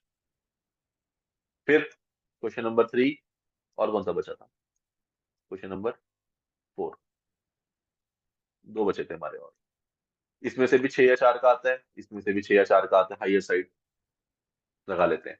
ठीक है, देखो पूरा आ सकता है, मैं ये नहीं कह रहा हूँ, पर मैं ये लगा के चल रहा हूँ पेपर में जरूरी नहीं होता वो हर क्वेश्चन इक्वल इंपॉर्टेंट इक्वली तरीके से आता हो। उस तरीके से 6 और 4 का आता है हमारे को, तो ये भी 10 नंबर का आता है, लेट से 20 मिनट, ये भी 10 नंबर का आता है, लेट से 20 मिनट। तो घूम फिर के यहाँ पे भी आपके कितने मिनट ही बनते हैं, अभी भी 55 मिनट ही बनते हैं। तो अगर आप अच्छा वाला पेपर जो आपको आता है वो भी आप करना चाहो, ठीक है, कितना इसमें से छोड़ा हमने क्या क्या, मैं दिखा वो भी बताता हूँ। 4 नंबर का एक, 4 नंबर का एक, 6 नंबर का एक, बस। तो यहाँ पे अभी तक हमने सिर्फ 14 मार्क्स का ही पेपर है जो अभी तक हमने नहीं करा। तो अगर हम यहाँ से और थोड़े से 10 मिनट बचा लेते, मैंने यहाँ 2 घंटे लगाए हैं, 2 घंटे लगते नहीं है, तो यहाँ से अगर वही 10 मिनट होते तो ये 10 मिनट में 14 नंबर में से आप 8 नंबर का पेपर और अटेम्प्ट कर सकते थे। तो घूम फिर के हमारा 94 96 नंबर का पेपर बहुत आराम से अटेम्प्ट हो जाता है। इसलिए ऐसा कभी नहीं होता कि आपका पेपर, आपने पेपर ही गलत तरीके से हैंडल करा है तब होगा। आप मान लीजिए पहले नंबर पे एमसीक्यू करते हैं ना, तो कभी कभी घंटा खराब कर देते हैं एमसीक्यूज में। फिर उसकी वजह से जो 5 क्वेश्चन आपके नहीं आए होते और आपको ऐसा लगता है यार यही तो मेरे नंबर लेने थे, बाकी तो पेपर वैसे ही मुझे डिफिकल्ट लग रहा है, आप सारा पेपर आप क्या कर देते हैं दिमाग में ऐसे बना लेते हैं ना कि उसके बाद वो पेपर होने लायक ही नहीं लगता ना, आपको आता हुआ भी आप गलत करते हैं। तो पहले तो एमसीक्यूज खोलना ही नहीं है, वो शीट आएगी उसे साइड में रख दीजिए, बोलना तेरे को 1 घंटे 10 मिनट बाद तेरा टाइम आएगा तब तेरे को उठा लूंगा, ट्राई करूंगा तेरे को 1 घंटे पे उठा लूंगा, तेरी किस्मत अच्छी हुई, ये बोल के उसको साइड में रख दो, कुछ नहीं करना उसको। सिंपल अपना पेपर लीजिए, पेपर पढ़िए, पेपर पढ़ने के बाद उसमें से देखिए, 2 क्वेश्चन चूज करिए, सब ना पढ़िए, बस वो पढ़िए जो आपकी नजर आपको पता है कि ये मेरे को आती है, उस नजर पे जाइए, सारे मत पढ़ने बैठ जाइए क्वेश्चन नहीं। ये देखिए कहाँ गया, कौन सा स्टैंडर्ड, ये लग रहा है 560 का, ये आता है, करके आया हूँ, 560 उठा लीजिए। बस इसका इसका अगला क्वेश्चन देखिए, इसका अगला क्वेश्चन देखिए, हाँ यार ये हो जाएगा, इसको करे टिक, अगले क्वेश्चन पे चलिए, फिर ढूंढिए कुछ उसमें जाके जाके यार ये वाला क्वेश्चन उठा लेते हैं, चलो। सारे पढ़ने जाओगे अपने आप को 1 2 क्वेश्चन मिल के पहले अच्छे नहीं लग रहे, सब मत पढ़िए, आंखों को वही ढूंढवाइए जो वो ढूंढना चाहती है, उसे कंफर्ट तो दीजिए, पहुंचे तो सही, पहले कंफर्टेबल तो हो जाइए उसके साथ। फिर उसके बाद आपको 2 क्वेश्चन आराम से मिलेंगे, देखो मैं पहले बता रहा हूँ जितना हम पढ़ेंगे 2 क्वेश्चन भी ना मिले इतनी तो हमारी वो भी नहीं है, हम आराम से 2 क्वेश्चन मिलेंगे। दो प्यारे प्यारे क्वेश्चन पहले अपने 30 नंबर के प्रॉपर तरीके से करके आइए, 28 मार्क्स के अच्छे तरीके से। फिर 30 नंबर के अपने पूरे एमसीक्यूज पूरे के पूरे करिए। ना करते करते भी हमने यहाँ पे 54 नंबर का पेपर आराम से कर लिया है, और चलो 25 नंबर के लगाते हैं, एमसीक्यू छोड़ देते हैं 5 नंबर के, तो 25 और 28 53 नंबर का पेपर हमने बहुत अच्छे से कर लिया। देन आराम से अपने वो 30 नंबर और उठाइए जो आपको और क्वेश्चन में मिला के 30 नंबर का पेपर अच्छे वाला आता है, बस उतना उठाइए। एक का 6 नंबर का आता है, ये 6 और 4 का आता है, ये 8 का आता है, बस ये उठा लीजिए, ये आपके और 26 से 28 नंबर हो जाते हैं। इसको भी ले आइए उसके साथ जोड़ दीजिए, now you are covered with 75 number of good paper. Now you have around 15 to 20 30 minutes left, and 25 के आसपास का आपका पेपर पड़ा है। इसका मतलब जो नहीं आता वो पूरा टाइम तो लेगा भी नहीं, तो उसके अंदर से फिर जो आता है उसको शुरू कर दीजिए करना, और घूम फिर के आप 15 नंबर का पेपर और अटेम्प्ट कर पाएंगे, और घुमा फिरा के हमारा 90 नंबर का पेपर फिर भी अटेम्प्ट हो गया। इस तरीके से आपका पेपर चलना चाहिए, और ऐसे ही चलता है। तो अगर मैं बोलूँ नहीं नहीं आप कोई बोले सर मुझे तो सब आता होगा तब क्या करना है, देखो ऐसा है, आपको हुआ तो फिर समझ लेना कि फिर रुकना ही मत, बस आंखें मीच के लिखते जाना, लिखते जाना, लिखते जाना, क्योंकि पेपर तो पूरा नहीं होगा। ठीक है, इसलिए ना आना भी कभी कभी ना बहुत अच्छा होता है, जब सब आता होता है तो और टाइम लग जाता है और कुछ भी नहीं हो पाता। इसलिए एक आधा क्वेश्चन दुआ करके जाइए कि एक आधा क्वेश्चन ऐसा हो जो मुझे आता ही ना हो। ठीक है, क्योंकि अगर वो आता ही नहीं होगा तो आपको और अच्छे से क्वेश्चन करने का टाइम मिलेगा। मैं आपको अच्छी चीज बता रहा हूँ, नेगेटिव नहीं बोल रहा हूँ, अच्छे वे से बोल रहा हूँ। अगर आपको कोई भी चीज अगर पूरी तरीके से 100% आती होगी तो आपको प्रॉब्लमेटिक सिचुएशन में फंसा देगी वहां पे, क्योंकि वो चूज करने में टाइम लग जाएगा कि मैं क्या कौन सा करूँ कौन सा ना करूँ। It's good if you don't know something. और 4 से 6 नंबर का होगा कोई बात नहीं यार, ऑडिट है। ठीक है, ऐसा होगा, उसको भी लिख के आएंगे, अगर टाइम मिला तो बिल्कुल लिख के आएंगे, बट ऐसा कुछ लिख के आएंगे कि जितना हमारे को उस क्वेश्चन को पढ़ के समझ आ रही होगी उतना लिख देंगे। ठीक है, क्योंकि इतने सारे टॉपिक्स हैं यार, कुछ ना कुछ तो पेपर में भूल ही जाओगे, इतनी थ्योरेटिकल याद रखना भी आसान नहीं होता, नॉर्मल ह्यूमंस है। ठीक है, लेकिन 90 नंबर का पेपर मैं आपको कंफर्म करके देता हूँ आप लोगों को बहुत अच्छे से आता होगा, if we study in right way, बहुत अच्छे से। 30 नंबर तो हमारे पास मॉड्यूल 2 के हम नहीं छोड़ने वाले। फिर उसके बाद 15 15 नंबर के ऊपर और नीचे ऐसे वाले पक्के पक्के स्टैंडर्ड्स है जो हमें पता है कि हाँ ये तो आएंगे ही आएंगे पेपर में, तो घुमा फिरा के 60 नंबर के तो हम पक्का अच्छे से पेपर करने ही वाले हैं। उसके अलावा ऊपर का प्लस रहेगा हमारे लिए। ठीक है, तो ये वाला एरिया आपको मैंने ये वाला ड्रॉबैक बता दिया जो आप लोग ट्राई करते हो जब आप लोग एमसीक्यू उठाते हो। बस अब एक चीज रह जाती है कि क्या, जो मैं आपको बड़ी देर से बोल रहा हूँ कि इस बार जो पेपर्स की जो कहानी है वो कहीं ना कहीं पूरी की पूरी कौन से केस सिनेरियो में दिखेगी आपको, केस स्टडी टाइप्स में। ये याद रख लेना मेरा, केस स्टडी टाइप्स में आपको नजर आने वाला है पेपर, आपको नॉर्मल नजर नहीं आने वाला, अच्छा भर भर के केस स्टडीज आपको मिलने वाली है, और केस स्टडीज को पढ़ने में टाइम ज्यादा लगता है, इसलिए अपने आप को प्लीज थोड़ा सा अडेप्ट होके जाइएगा, केस स्टडीज को थोड़ा बहुत देख के जाइएगा, नहीं मिलेंगी तो आई विल ट्राई। मेरी मैं एक अपना वो क्या टेस्ट सीरीज जिसको बोलते हैं वो मेरी आ जाएगी, तो अभी बाय फेब शुरू हो जाएगी, तो प्लीज दे देना इसको। ठीक है, जिसको देने का हो, जिसने कहीं और से ले रखी है वहां से दे, प्लीज प्लीज टेस्ट सीरीज दीजिए बस। ठीक है, तो ये टेस्ट सीरीज तो मैं वो निकाल रहा हूँ जो एग्जाम के पैटर्न के हिसाब से रहती है। ठीक है, क्योंकि अगर मैं ये सबको वो भी नहीं करवाऊंगा कि जो अलग से आती है तो जरूरी नहीं है वैसा पेपर कुछ आए भी, क्योंकि मुझे पता नहीं है। तो एग्जाम पैटर्न के हिसाब से केस स्टडी रहेगी, प्लस हाँ ये डेफिनेट बात है कि मैं इसके साथ में extra question in the form of case study type scenarios आपको दे दूंगा विद आंसर्स। और ये सेल्फ मेड होंगे, कहीं बुक से उठाए हुए नहीं होंगे, self made answer, self made question होंगे। ठीक है, ये मैं बना के आप लोगों को दे दूंगा, ये आप प्रैक्टिस करने के लिए इसको यूज कर सकते हैं। ठीक है, और मैं आपको टेस्ट में चेक करवाना होगा, मुझे चेक करवा लेना, कोई दिक्कत नहीं है। मतलब मैं एग्जाम पैटर्न में बहुत ज्यादा सिर्फ case study based exam pattern नहीं बनाऊंगा, क्योंकि उसका अभी जब तक कंफर्म नहीं होता कि हाँ पक्का इस तरीके से आएगी केस स्टडी जैसा हम सोच रहे हैं, तो उसको देने का फायदा नहीं है। तो इसलिए एग्जाम पैटर्न वैसा ही रहेगा जैसा अब तक चलता आ रहा है। केस स्टडी बेस्ड क्वेश्चन रहेंगे, लेकिन वो इतनी हाई बड़ी बड़ी केस स्टडीज नहीं बनेंगी। छोटा सा 5-6 लाइन की एक छोटी सी केस स्टडी, और उसमें कोई एक स्टैंडर्ड टैग हो रहा होगा, वैसा जैसा पेपर आता है मतलब आज तक वैसा ही होगा। ठीक है, ये पर आपको डेफिनेटली उसके साथ में एक्स्ट्रा मिल जाएगी। तो अगर मैं कॉस्टिंग की बात, अभी मैं कॉस्टिंग की बात भी कर लूंगा, जिसको कॉस्टिंग का थोड़ा बहुत जो स्पेसिफिकली उसको सुनने के लिए बैठा है वो भी सुन लेना। ठीक है, तो एक केस स्टडी बेस्ड रहेगी हमारी, और प्लस हमारा जो रिवीजन वाला बैच है वो मैं रिवीजन बोल लो, एग्जाम ओरिएंटेड बोल लो। अब मेरा वो वाला सवाल आप लोगों से एक और भी है जो यहाँ पे है कि should we start from tomorrow or not. पहले नंबर पे तो ये, क्योंकि देखो पॉइंट वही है कि जब हमारे पास बच्चे एक साथ होंगे करने वाले तभी उसको करने का मजा आएगा। कोई सिंगल आज जुड़ रहा है, फिर कोई 2 दिन बाद जुड़ रहा है, if we need we can take a 3 days buffer, हम 3 दिन बाद भी शुरू कर सकते हैं। अदरवाइज हम एक और चीज कर सकते हैं कि हम आने वाले लॉन्ग वीकेंड को टारगेट कर सकते हैं, और हम इस दिन ट्राई करेंगे कि हम एटलीस्ट 10 आवर्स का इनपुट निकाल लें। मतलब 3 दिन, जिसको मैं बोल रहा हूँ 26, 27, 28। जो भी पढ़ने के मूड में है वो वाला जो लेना चाहता है वैसे उसकी बात हो रही है, जो नहीं लेना चाहता वो इसको बिल्कुल अवॉइड करे। 26, 27, 28 जो मेरा वीकेंड आ रहा है, इसको हम टारगेट कर सकते हैं एटलीस्ट 3 या 3.5 आवर्स की क्लास, या फिर 1.5-1.5 घंटे की 2 क्लास दिन में। हम इस तरीके से इसको कवर करके कि मतलब, क्योंकि क्यों रहेगा ये टारगेट, क्योंकि देखो टाइम जितना आप लोग अभी बचाओगे उतनी रिवीजन ज्यादा कर पाओगे, उतने टेस्ट ज्यादा दे पाओगे। देखो मेरे को पढ़ाना है, वैसे भी पढ़ाना है, एक दिन में पढ़ाऊँ 2 दिन, एक दिन में 2 बार पढ़ाऊँ, पढ़ाना तो है ही है। तो मेरे को भी मेहनत करनी पड़ेगी डबल, आप लोगों को भी मेहनत करनी पड़ेगी डबल, लेकिन एटलीस्ट हम एक अच्छे लेवल पे, मतलब हम क्या कर सकते हैं ना कि एक वाले पार्ट में थोड़ा नया पढ़ सकते हैं, एक वाले टाइम में थोड़ा पुराने वाले को थोड़ा जल्दी जल्दी निकाल सकते हैं। एक ऑप्शन, दूसरा ऑप्शन दिया है एक, और मेरे को लगता है वो वाली आपको चीज हेल्प भी करेगी, वो थोड़ा बहुत कहीं ना कहीं फीस स्ट्रक्चर में भी थोड़ी बहुत हम उसके अंदर हेर फेर कर सकते हैं। वो एक चीज ये है कि कहीं ना कहीं अब जो हमारा इंटर वाला है वो बिल्कुल सेम है हमारा मॉड्यूल नंबर 1, अब कोई डिफरेंस नहीं रहा इंटर के मॉड्यूल में और आप लोगों के मॉड्यूल में। ठीक है, मतलब जो हमारे स्टैंडर्ड है कोई भी डिफरेंस नहीं रहा, वहां पे प्रोनाउंसमेंट्स हैं और मैंने पूरे स्टैंडर्ड्स पढ़ाए हैं। मैं कभी भी स्टैंडर्ड्स को इंटर और फाइनल के डिवाइड डिवाइड करके नहीं पढ़ाता, वो बेचारे फाइनल वाले ही पढ़ रहे हैं। ठीक है, उनको समझाया मैंने थोड़ा सा और वो मोटिवेटेड है कि हम फाइनल का पढ़ रहे हैं।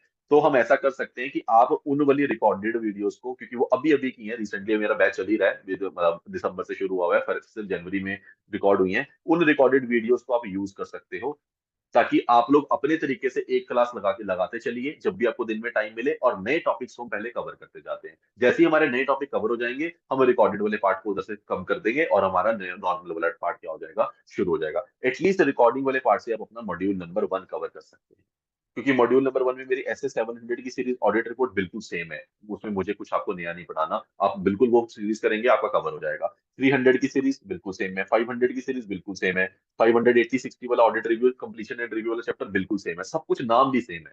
ठीक है, तो this is something which you can extra use, इससे आपका भी टाइम बचेगा, मेरा भी टाइम बचेगा, और हम किसी अच्छे एरिया में अपने आप को इन्वेस्ट कर पाएंगे। मतलब मैं ये चाह रहा हूँ, क्या चाह रहा हूँ मैं आपको वही बताता हूँ, अगर आपको लगे मैं गलत सोच रहा हूँ तो आप मुझे करेक्ट कर दीजिएगा। मैं चाह रहा हूँ कि आप इससे मेरी मेहनत कम कराने की जगह मुझे टाइम और ये दें कि मैं इस पे मेहनत आप लोगों के लिए ज्यादा करूँ, क्योंकि अगर मैं इस पे मेहनत ज्यादा करूंगा, मैं ये वाला, उससे क्या होगा, अगर आपने ऊपर वाले टॉपिक में मेरे को कम टाइम लगाया तो मैं आपको ये वाला टॉपिक थोड़ा सा डिटेल में करा सकता हूँ। इसमें मतलब मैं भागूंगा नहीं, इसमें मतलब हम लोगों को थोड़ा जल्दी जाने की जरूरत नहीं पड़ेगी, हम लोग थोड़ा सा टाइमली बेसिस पे पढ़ सकते हैं। मतलब हम इसको थोड़ा सा कहीं ना कहीं क्या कर लेंगे, फिर डिटेल्ड में पढ़ लेंगे, जैसे कि रेगुलर बैच की तरह होता है, थोड़ा सा मतलब एक्स्ट्रा टाइम लगा के, not completely regular but definitely थोड़े एग्जाम्पल्स वगैरह को सोच के, थोड़ी लाइफ सिनेरियोस के बारे में बात करके तो समझ लेंगे, क्योंकि आप लोगों के लिए बिल्कुल नया है, आप लोगों के माइंड में इसको थोड़ा डालना पड़ेगा, तो ये थोड़ा टाइम कंज्यूमिंग एरिया है।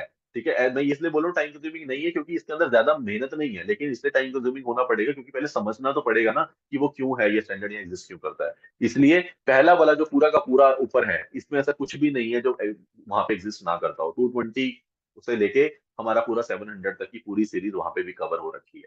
ठीक है, आप वो लोगों को उसके बैच के लिंक्स मिल जाएंगे, आप लोग उसको चाहो तो उसको भी देख सकते हो। द्वारा पढ़ना है मुझे, देखो कोई प्रॉब्लम नहीं है। आप बोलो कि सर पहले ये वाला कवर कर लेते हैं, बाद में उस पर आ जाएंगे और उसको अपने रिवीजन में करना है, तो मैं जल्दी जल्दी एक बार और द्वारा घंटे में खुद से भी रिवाइज करा दूंगा, मुझे कोई प्रॉब्लम नहीं है। बट मैं आप लोगों को और अपना टाइम बचा रहा हूँ, क्योंकि आप लोगों के पास उतना टाइम होता है। जो बंदा मान लो सिर्फ सेकंड ग्रुप कर रहा है, उसके लिए तो बहुत बेटर है कि वो बोला शुरू कर दे और जल्दी से खत्म कर ले। 7 चैप्टर हैं, जल्दी जल्दी निपटा ले, क्योंकि आप लोगों को सिर्फ केस स्टडी आनी है। तो वहां पे आप कंटेंट पढ़ लो, बस केस स्टडी तो फिर जो मैं आपको दूंगा क्वेश्चन आंसर उसे सॉल्व करके देख लेना, कहीं फंसोगे तो मैं खड़ा हूँ उसके लिए, और वो चीज हो जाएगी। तो इसलिए उसके अंदर कुछ ऐसा नहीं है जो मैं नया पढ़ाऊँ, मुझे वही चीज सेम टू सेम रिपीट करनी है, इसलिए मैं अपना टाइम बचाना चाहता हूँ और आपका भी टाइम बचाना चाहता हूँ। This is one approach. दूसरी अप्रोच में यही होगा कि हम फिर किस पर टारगेट कर पाएंगे, हम अपने इन दो एरियाज पर टारगेट करेंगे, मॉड्यूल नंबर 2 और मॉड्यूल नंबर 3। तो आप मॉड्यूल नंबर 1 कवर कर सकते हो वहां से, मॉड्यूल नंबर 2 और 3 तो मुझे ही आपको कराना पड़ेगा, और हम लोगों को साथ में ही करना पड़ेगा, इसका कोई ऑल्टरनेटिव ऑप्शन अवेलेबल नहीं है अभी के लिए। ठीक है, तो ये हमारे पास एक अप्रोच है पहली, और दूसरी अप्रोच मैंने आपको दूसरी भी बता दी। ठीक है, तो ये दो अप्रोच में से आपको जो भी ठीक लगे आपने सब मुझे बता देना, उस वे से हम चल सकते हैं। तो ये मेरी अभी की कहानी है, इसके अंदर अगर हम फीस की है तो वही बात कर लेते हैं, तो क्या ही है, करनी तो है ही है। तो अभी का क्या सिनेरियो है, देखो यार मेरे को ना, मैं फीस के मामले में थोड़ा सा वैसे ही वो रहता हूँ, मुझे पता भी नहीं क्या चार्ज करनी चाहिए, क्योंकि मैंने कोई बहुत ज्यादा वो फीस लेके पढ़ाया मैंने कमी है हमेशा आज तक, वैसे मैंने हमेशा फ्री में पढ़ाया है। बट अब वो चीज रही नहीं है, क्योंकि अब मैं इंस्टीट्यूट के साथ जुड़ा हुआ हूँ, और कहीं ना कहीं फ्री फ्री पढ़ाने के बाद ना क्या होता है, फ्री के बाद आप अपना भी टाइम, क्या होता है कभी कभी मेरा भी मन नहीं कर रहा तो मैं भी छोड़ देता हूँ, मेरे को लगता है कि यार आज नहीं हो पाएगा, चलो कल करेंगे। बट अभी आप लोगों के लिए वो टाइम थोड़ा सा ठीक नहीं है। इट्स इंपॉर्टेंट फॉर यू कि आप लोग कंसिस्टेंट रहे और मुझे भी कंसिस्टेंट रखें, पहले नंबर पे। दूसरे नंबर पे, वर्थ हमेशा चीज की वैल्यू से ही आती है, तो वैल्यू देनी पड़ेगी इसको, बट हाँ उसको थोड़ी लिमिटाइज वैल्यू देंगे। ठीक है, प्लीज आप मुझे करेक्ट कर देना, किसी का कोई इसके ऊपर पॉइंट हो, ऑब्जर्वेशन हो। जरूरी नहीं है कि यहाँ पे आप ग्रुप में पढ़ रहे हैं तो आप बोल नहीं सकते, आप अपना व्यू पॉइंट रखिए, हर किसी की फाइनेंशियल कंडीशन है, रिस्पेक्ट। तो प्लीज आप क्लियरली बता दीजिए yes no as it is. ठीक है, मैं आप लोगों से सिर्फ शेयर कर रहा हूँ, मैं बता भी नहीं रहा हूँ ये प्राइस है, मैं सिर्फ शेयर कर रहा हूँ, गिव योर व्यूज। ठीक है, तो देखो मैंने बहुत मार्केट थोड़ा बहुत देखी कि मार्केट के हिसाब से क्या हो सकता है क्या नहीं हो सकता। तो मेरे को कहीं ना कहीं एक ऑप्शन सिर्फ जो जायज नजर आ रहा है वो यही है कि हम जो फाइनल वाला जो हमारा पूरा का पूरा बैच होगा रिवीजन वाला, उसके साथ में मैं पूरी की पूरी टेस्ट सीरीज ऐसे ही कर दूंगा इंक्लूड, उसको मैं कुछ एक्स्ट्रा चार्ज नहीं कर रहा। वरना इसका मैं बताता हूँ जो अलग से देना चाहता है, इसकी 1000 रुपीज की टेस्ट सीरीज है, ये भी मैं क्लियर कर देता हूँ, कोई आपसे छूटने वाली बात तो है नहीं। 1000 रुपीज की है, सिर्फ और सिर्फ आपको चैप्टर वाइज टेस्ट मिलेंगे इसके अंदर, क्लब के। और इसके साथ में तो एक 1500 जो हमारा वाला बैच है जो पूरा टेस्ट सीरीज वाला है, इसके अंदर प्लस आपको तीन कौन से मिलेंगे पूरे फुल सिलेबस इंक्लूडेड। तो जिसको जैसे देना हो वो वैसा दे सकता है, दोनों के लिए दोनों ऑप्शन है।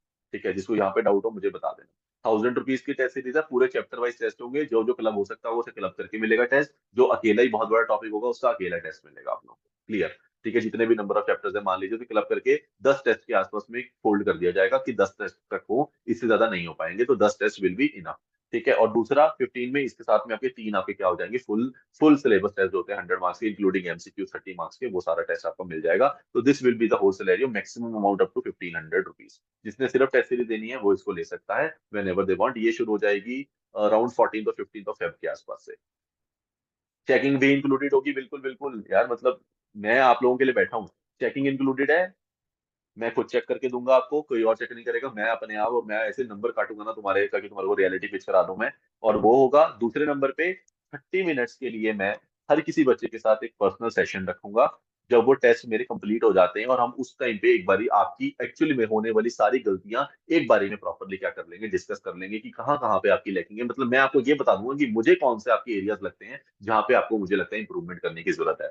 जो भी मतलब कॉमन एरिया निकल के आएगा आपके टेस्ट के बाद, वो मेरे लिए हेल्प रहेगी कि मैं आपको बता दूंगा कि ये एरिया में आपकी कॉमन मिस्टेक हो रही है। इसका मतलब या तो यहाँ पे समझने में कोई एरर है तो उसको करेक्ट कर लेते हैं, आइए डिस्कस करते हैं, या वो नहीं है तो आपके लिखने में एरर है, प्रेजेंटेशन में एरर है, जहां पे भी मतलब मुझे जो एरर दिखेगा, हम उसको एक 30 मिनट्स, एक कॉल या दो कॉल, वट एवर पॉसिबल, जितनी भी जरूरत होगी उतनी मैं कॉल रख लूंगा आप लोगों के साथ, और वो 1 to 1 हमारी कॉल हो जाएगी जूम मीटिंग पे। टेस्ट आपका सामने खुल जाएगा, आप हो गए सिर्फ, तो आपको आपकी गलतियां मैं वहां पे रियलाइज करवा दूंगा, ताकि आपको एटलीस्ट ये पता हो कि सर ने कॉल पे कौन कौन सी गलतियां बताई थी, मुझे पेपर में नहीं करनी। ठीक है, तो this is the additional thing which I can offer you. देखो मेरी तरफ से जहाँ मेहनत आती है, मेरे को कोई पैसा नहीं चाहिए। जहाँ पे मेरे को मेरा टाइम जो बहुत ज्यादा लग रहा है, जैसे ये एक बना, देखो टेस्ट सीरीज मुझे बनानी है, कोई नहीं मेरे को देगा, मैं कॉपी पेस्ट करके किसी और की टेस्ट सीरीज कॉपी करके आपको दे दूंगा, वो मेरे से होगा नहीं, ना मेरे को गवारा। ठीक है, मैं खुद बनाऊंगा, क्वेश्चन चूज करूंगा, देखूंगा कौन से इंपॉर्टेंट है, किस तरीके से मर्ज करना है, ये स्टडीज बनाऊंगा, एक्स्ट्रा क्वेश्चन दे दूंगा, वो सब यहाँ पे होगा। तो प्लीज उतनी मेरी रिस्पेक्ट वो रखना कि मतलब मैं आपसे फालतू पैसा एक नहीं लूंगा, इतनी बात की गारंटी है मेरी। मैं जॉब करता हूँ बहुत अच्छी, I am into investment bank, जिसको ना बताओ मैं बता देता हूँ, this is my investment bank, I am into Saxo group of India. ठीक है, वहाँ पे बिजनेस एनालिस्ट हूँ मैं। तो मैं ऑफिस से देखो, मैं आज सुबह 5 बजे का चला हुआ था, 5 बजे निकला था, आज मंडे था। अपने घर से मैं अम्बाला रहता हूँ, जिसको नहीं पता, चंडीगढ़ भी रहता हूँ, मतलब अम्बाला भी रहता हूँ। और मैं 5 बजे सुबह निकलता हूँ, 10 बजे अपने ऑफिस आया था। और 10 बजे के बाद मेरा 8 साढ़े 8 बजे तक ऑफिस था, और फिर मेरा 9 बजे तुम्हारा लेक्चर था। अब मैं 11 साढ़े 11 बजे, 11 बजे मोटा मोटा 11 बजे, सवा 11 बजे लेक्चर खत्म होगा। और इसके बाद फिर मैं क्या बनाऊंगा, तुम्हारे लिए बैठ के ये करूंगा, तो क्या करूंगा, ये देखो, ये तुम्हारे लिए बैठ के मैं नोट्स बना रहा हूँ 800 के, लिख के। देख रहे हो, अनाउंसमेंट्स की बुक रख रखी है साथ में। तो मैं तुम्हारे लिए इस चीज को पहले छोटा करूंगा, ताकि तुम लोग फिर इस चीज को 10 मिनट में, जो मेरे को करने में 3 दिन लगेंगे, वो तुम आधे पौने घंटे में कर पाओगे। ठीक है, तो एक को तो मेहनत करनी पड़ेगी, या तो मेरे को या तुम्हारे को, तो मैं ही तुम्हारे लिए मेहनत कर लेता हूँ, तुम बस मेरे लिए रिजल्ट ले आना, बस इतनी मेरी तुम्हारे से वो रहेगी कि मुझे चाहिए क्या, कितने नंबर। ठीक है, तो मुझे ये टारगेट करके चलेंगे, ये लेके आना है यार, ये ना मतलब कॉमन बना देना ऑडिट में मेरा, बस तुम समझ नहीं रहे हो, मेरे मन की इच्छा पढ़ लो कोई बंदा कि मैं क्या चाह रहा हूँ ऑडिट से लाइफ में, तो बस ठीक है। तो इसलिए मैं बोल रहा हूँ कि मैं हासिल करने से नहीं डरता, तो मैं फालतू पैसा भी नहीं लूंगा। तो मुझे पसंद है कि बस मेरे को ये ला के दिखा देना तुम लोग, और वहां पे मेरा डन हो जाएगा। ठीक है, तो ये है एक चीज। अब दूसरा है सर, बैच बता दो। तो यार देखो, बैच का ऐसा है, मुझे नहीं पता कभी कितने बच्चे आने वाले हैं। अब हो सकता है बच्चे मुझे ज्यादा लग भी नहीं रहे, हम अभी भी 6 के आस फाइव का नंबर ही, एक तो मैं खुद ही जोड़ा हुआ हूँ, तो 4 या 5 का ही नंबर है, उसमें से भी नहीं मुझे लगता सब करेंगे। तो अभी तक मेरे पास कोई बहुत ज्यादा हमारे पास नहीं है, तो हम अगर 4-5 ही रहे तो बहुत अच्छी चीज भी होती है। 4-5 से क्या कि आप लोग 4-5 एक साथ पढ़ते हो, फिर एक ही हमारा ग्रुप भी बन जाएगा, वहां पे हमारी कॉमन डिस्कशन भी चलेंगी, तो कहीं ना कहीं दूसरे की हेल्प से बहुत बेनिफिट मिलता है। ठीक है, तो अभी के लिए जो मेरा प्लान है, वो इंक्लूडिंग टेस्ट सीरीज के साथ, वो 6,000 रुपीज का प्लान है। कि मैंने जो ये अमाउंट सोची थी, बिकॉज ये मुझे मार्केट में लगी, मेरे को जो मैक्सिमम रेट दिखे वो 7500 के आसपास के दिख रहे थे, जो अच्छे अच्छे टीचर मुझे नजर आ रहे थे, जिनको मैं मानता हूँ कि हाँ वो अच्छा पढ़ाते हैं, वो मेरे को इस रेट के अंदर नजर आ रहे थे डिवीजन बैच में। और जो मेरे को मिनिमम नजर आया टीचर, वो मेरे को इस अमाउंट में नजर आया। मैं आपसे कोई झूठ नहीं बोलूंगा, आप जाके गूगल कर सकते हो। ठीक है, तो मुझे ये कहानी नजर आई, तो मैंने उसके हिसाब से मैंने अपना सिंपल बेसिक ये वाला रेट चूज किया। इसके अंदर मैंने अपना +1500 वाला काम आपको दे दिया है, ऐसे ही जो ये वाली ऐसे ही। ये मैं कर सकता हूँ आप लोगों के लिए, अगर आपको लगता है ये जायज है तो वेल एंड गुड है, हम इसमें शुरू कर लेते हैं। अगर आपको लगता है सर इसमें भी कोई डाउट है, तो आप मेरे पास अपना कंसर्न रख सकते हैं। देखो, आप अपना सामने से बता दीजिएगा, अगर मुझे लगता है कि वो भी फिजिबल है, आई विल डू इट। ठीक है, तो मैं सिंपल हूँ। और देखो, क्लास का टाइमिंग, हाँ, प्रॉब्लम आएगी टाइमिंग की। तो टाइमिंग का हमें मैनेज करना है क्या, कि हमारे पास मॉर्निंग का टाइम ही है 6:30 to 9, क्योंकि मेरे को 10 बजे ऑफिस पहुंचना होता है पहले नंबर पे। हाँ, दूसरा काम ये हो सकता है, हाँ, मेरे को कुछ रिवीजन क्लास ऑनलाइन भी होगी, मैं आपको ये वाला भी बता देता हूँ, ये सारी डाउट्स भी कर देता हूँ। क्लासेस होंगी ऐसी, जिसका ये डाउट हो वो भी क्लियर हो जाएगा। Blank document. हम्म,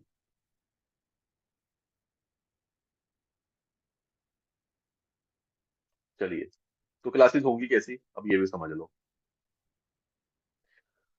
देखो, अभी के लिए जो प्लान है वो तो यही है, जो हमारा बीच में डेफिनेटली मॉडिफाई होता जाएगा। देखो, अभी मेरा क्या चल रहा है ना, अभी मेरा इंटर का बैच चल रहा है। ठीक है, इंटर वाला बैच चल रहा है। मैं ऐसा करता हूँ, ये रिकॉर्डिंग को कर देता हूँ पॉज, जरूरत नहीं है। चलो, जो ऑनलाइन थे उनके लिए बाय बाय। किसी को भी मुझसे कांटेक्ट करना हो, नंबर मिल जाएगा, आप ले सकते हैं, वरना लिंक्डइन वगैरह सीए शौर्यम सिंगला इंस्टाग्राम पे ढूंढ लेना, जैसे मर्जी ढूंढ लेना, शौर्यम के बारे में कहीं ना कहीं से पता चल ही जाएगा, और मुझसे कांटेक्ट कर लेना। Always there for any help. चलिए।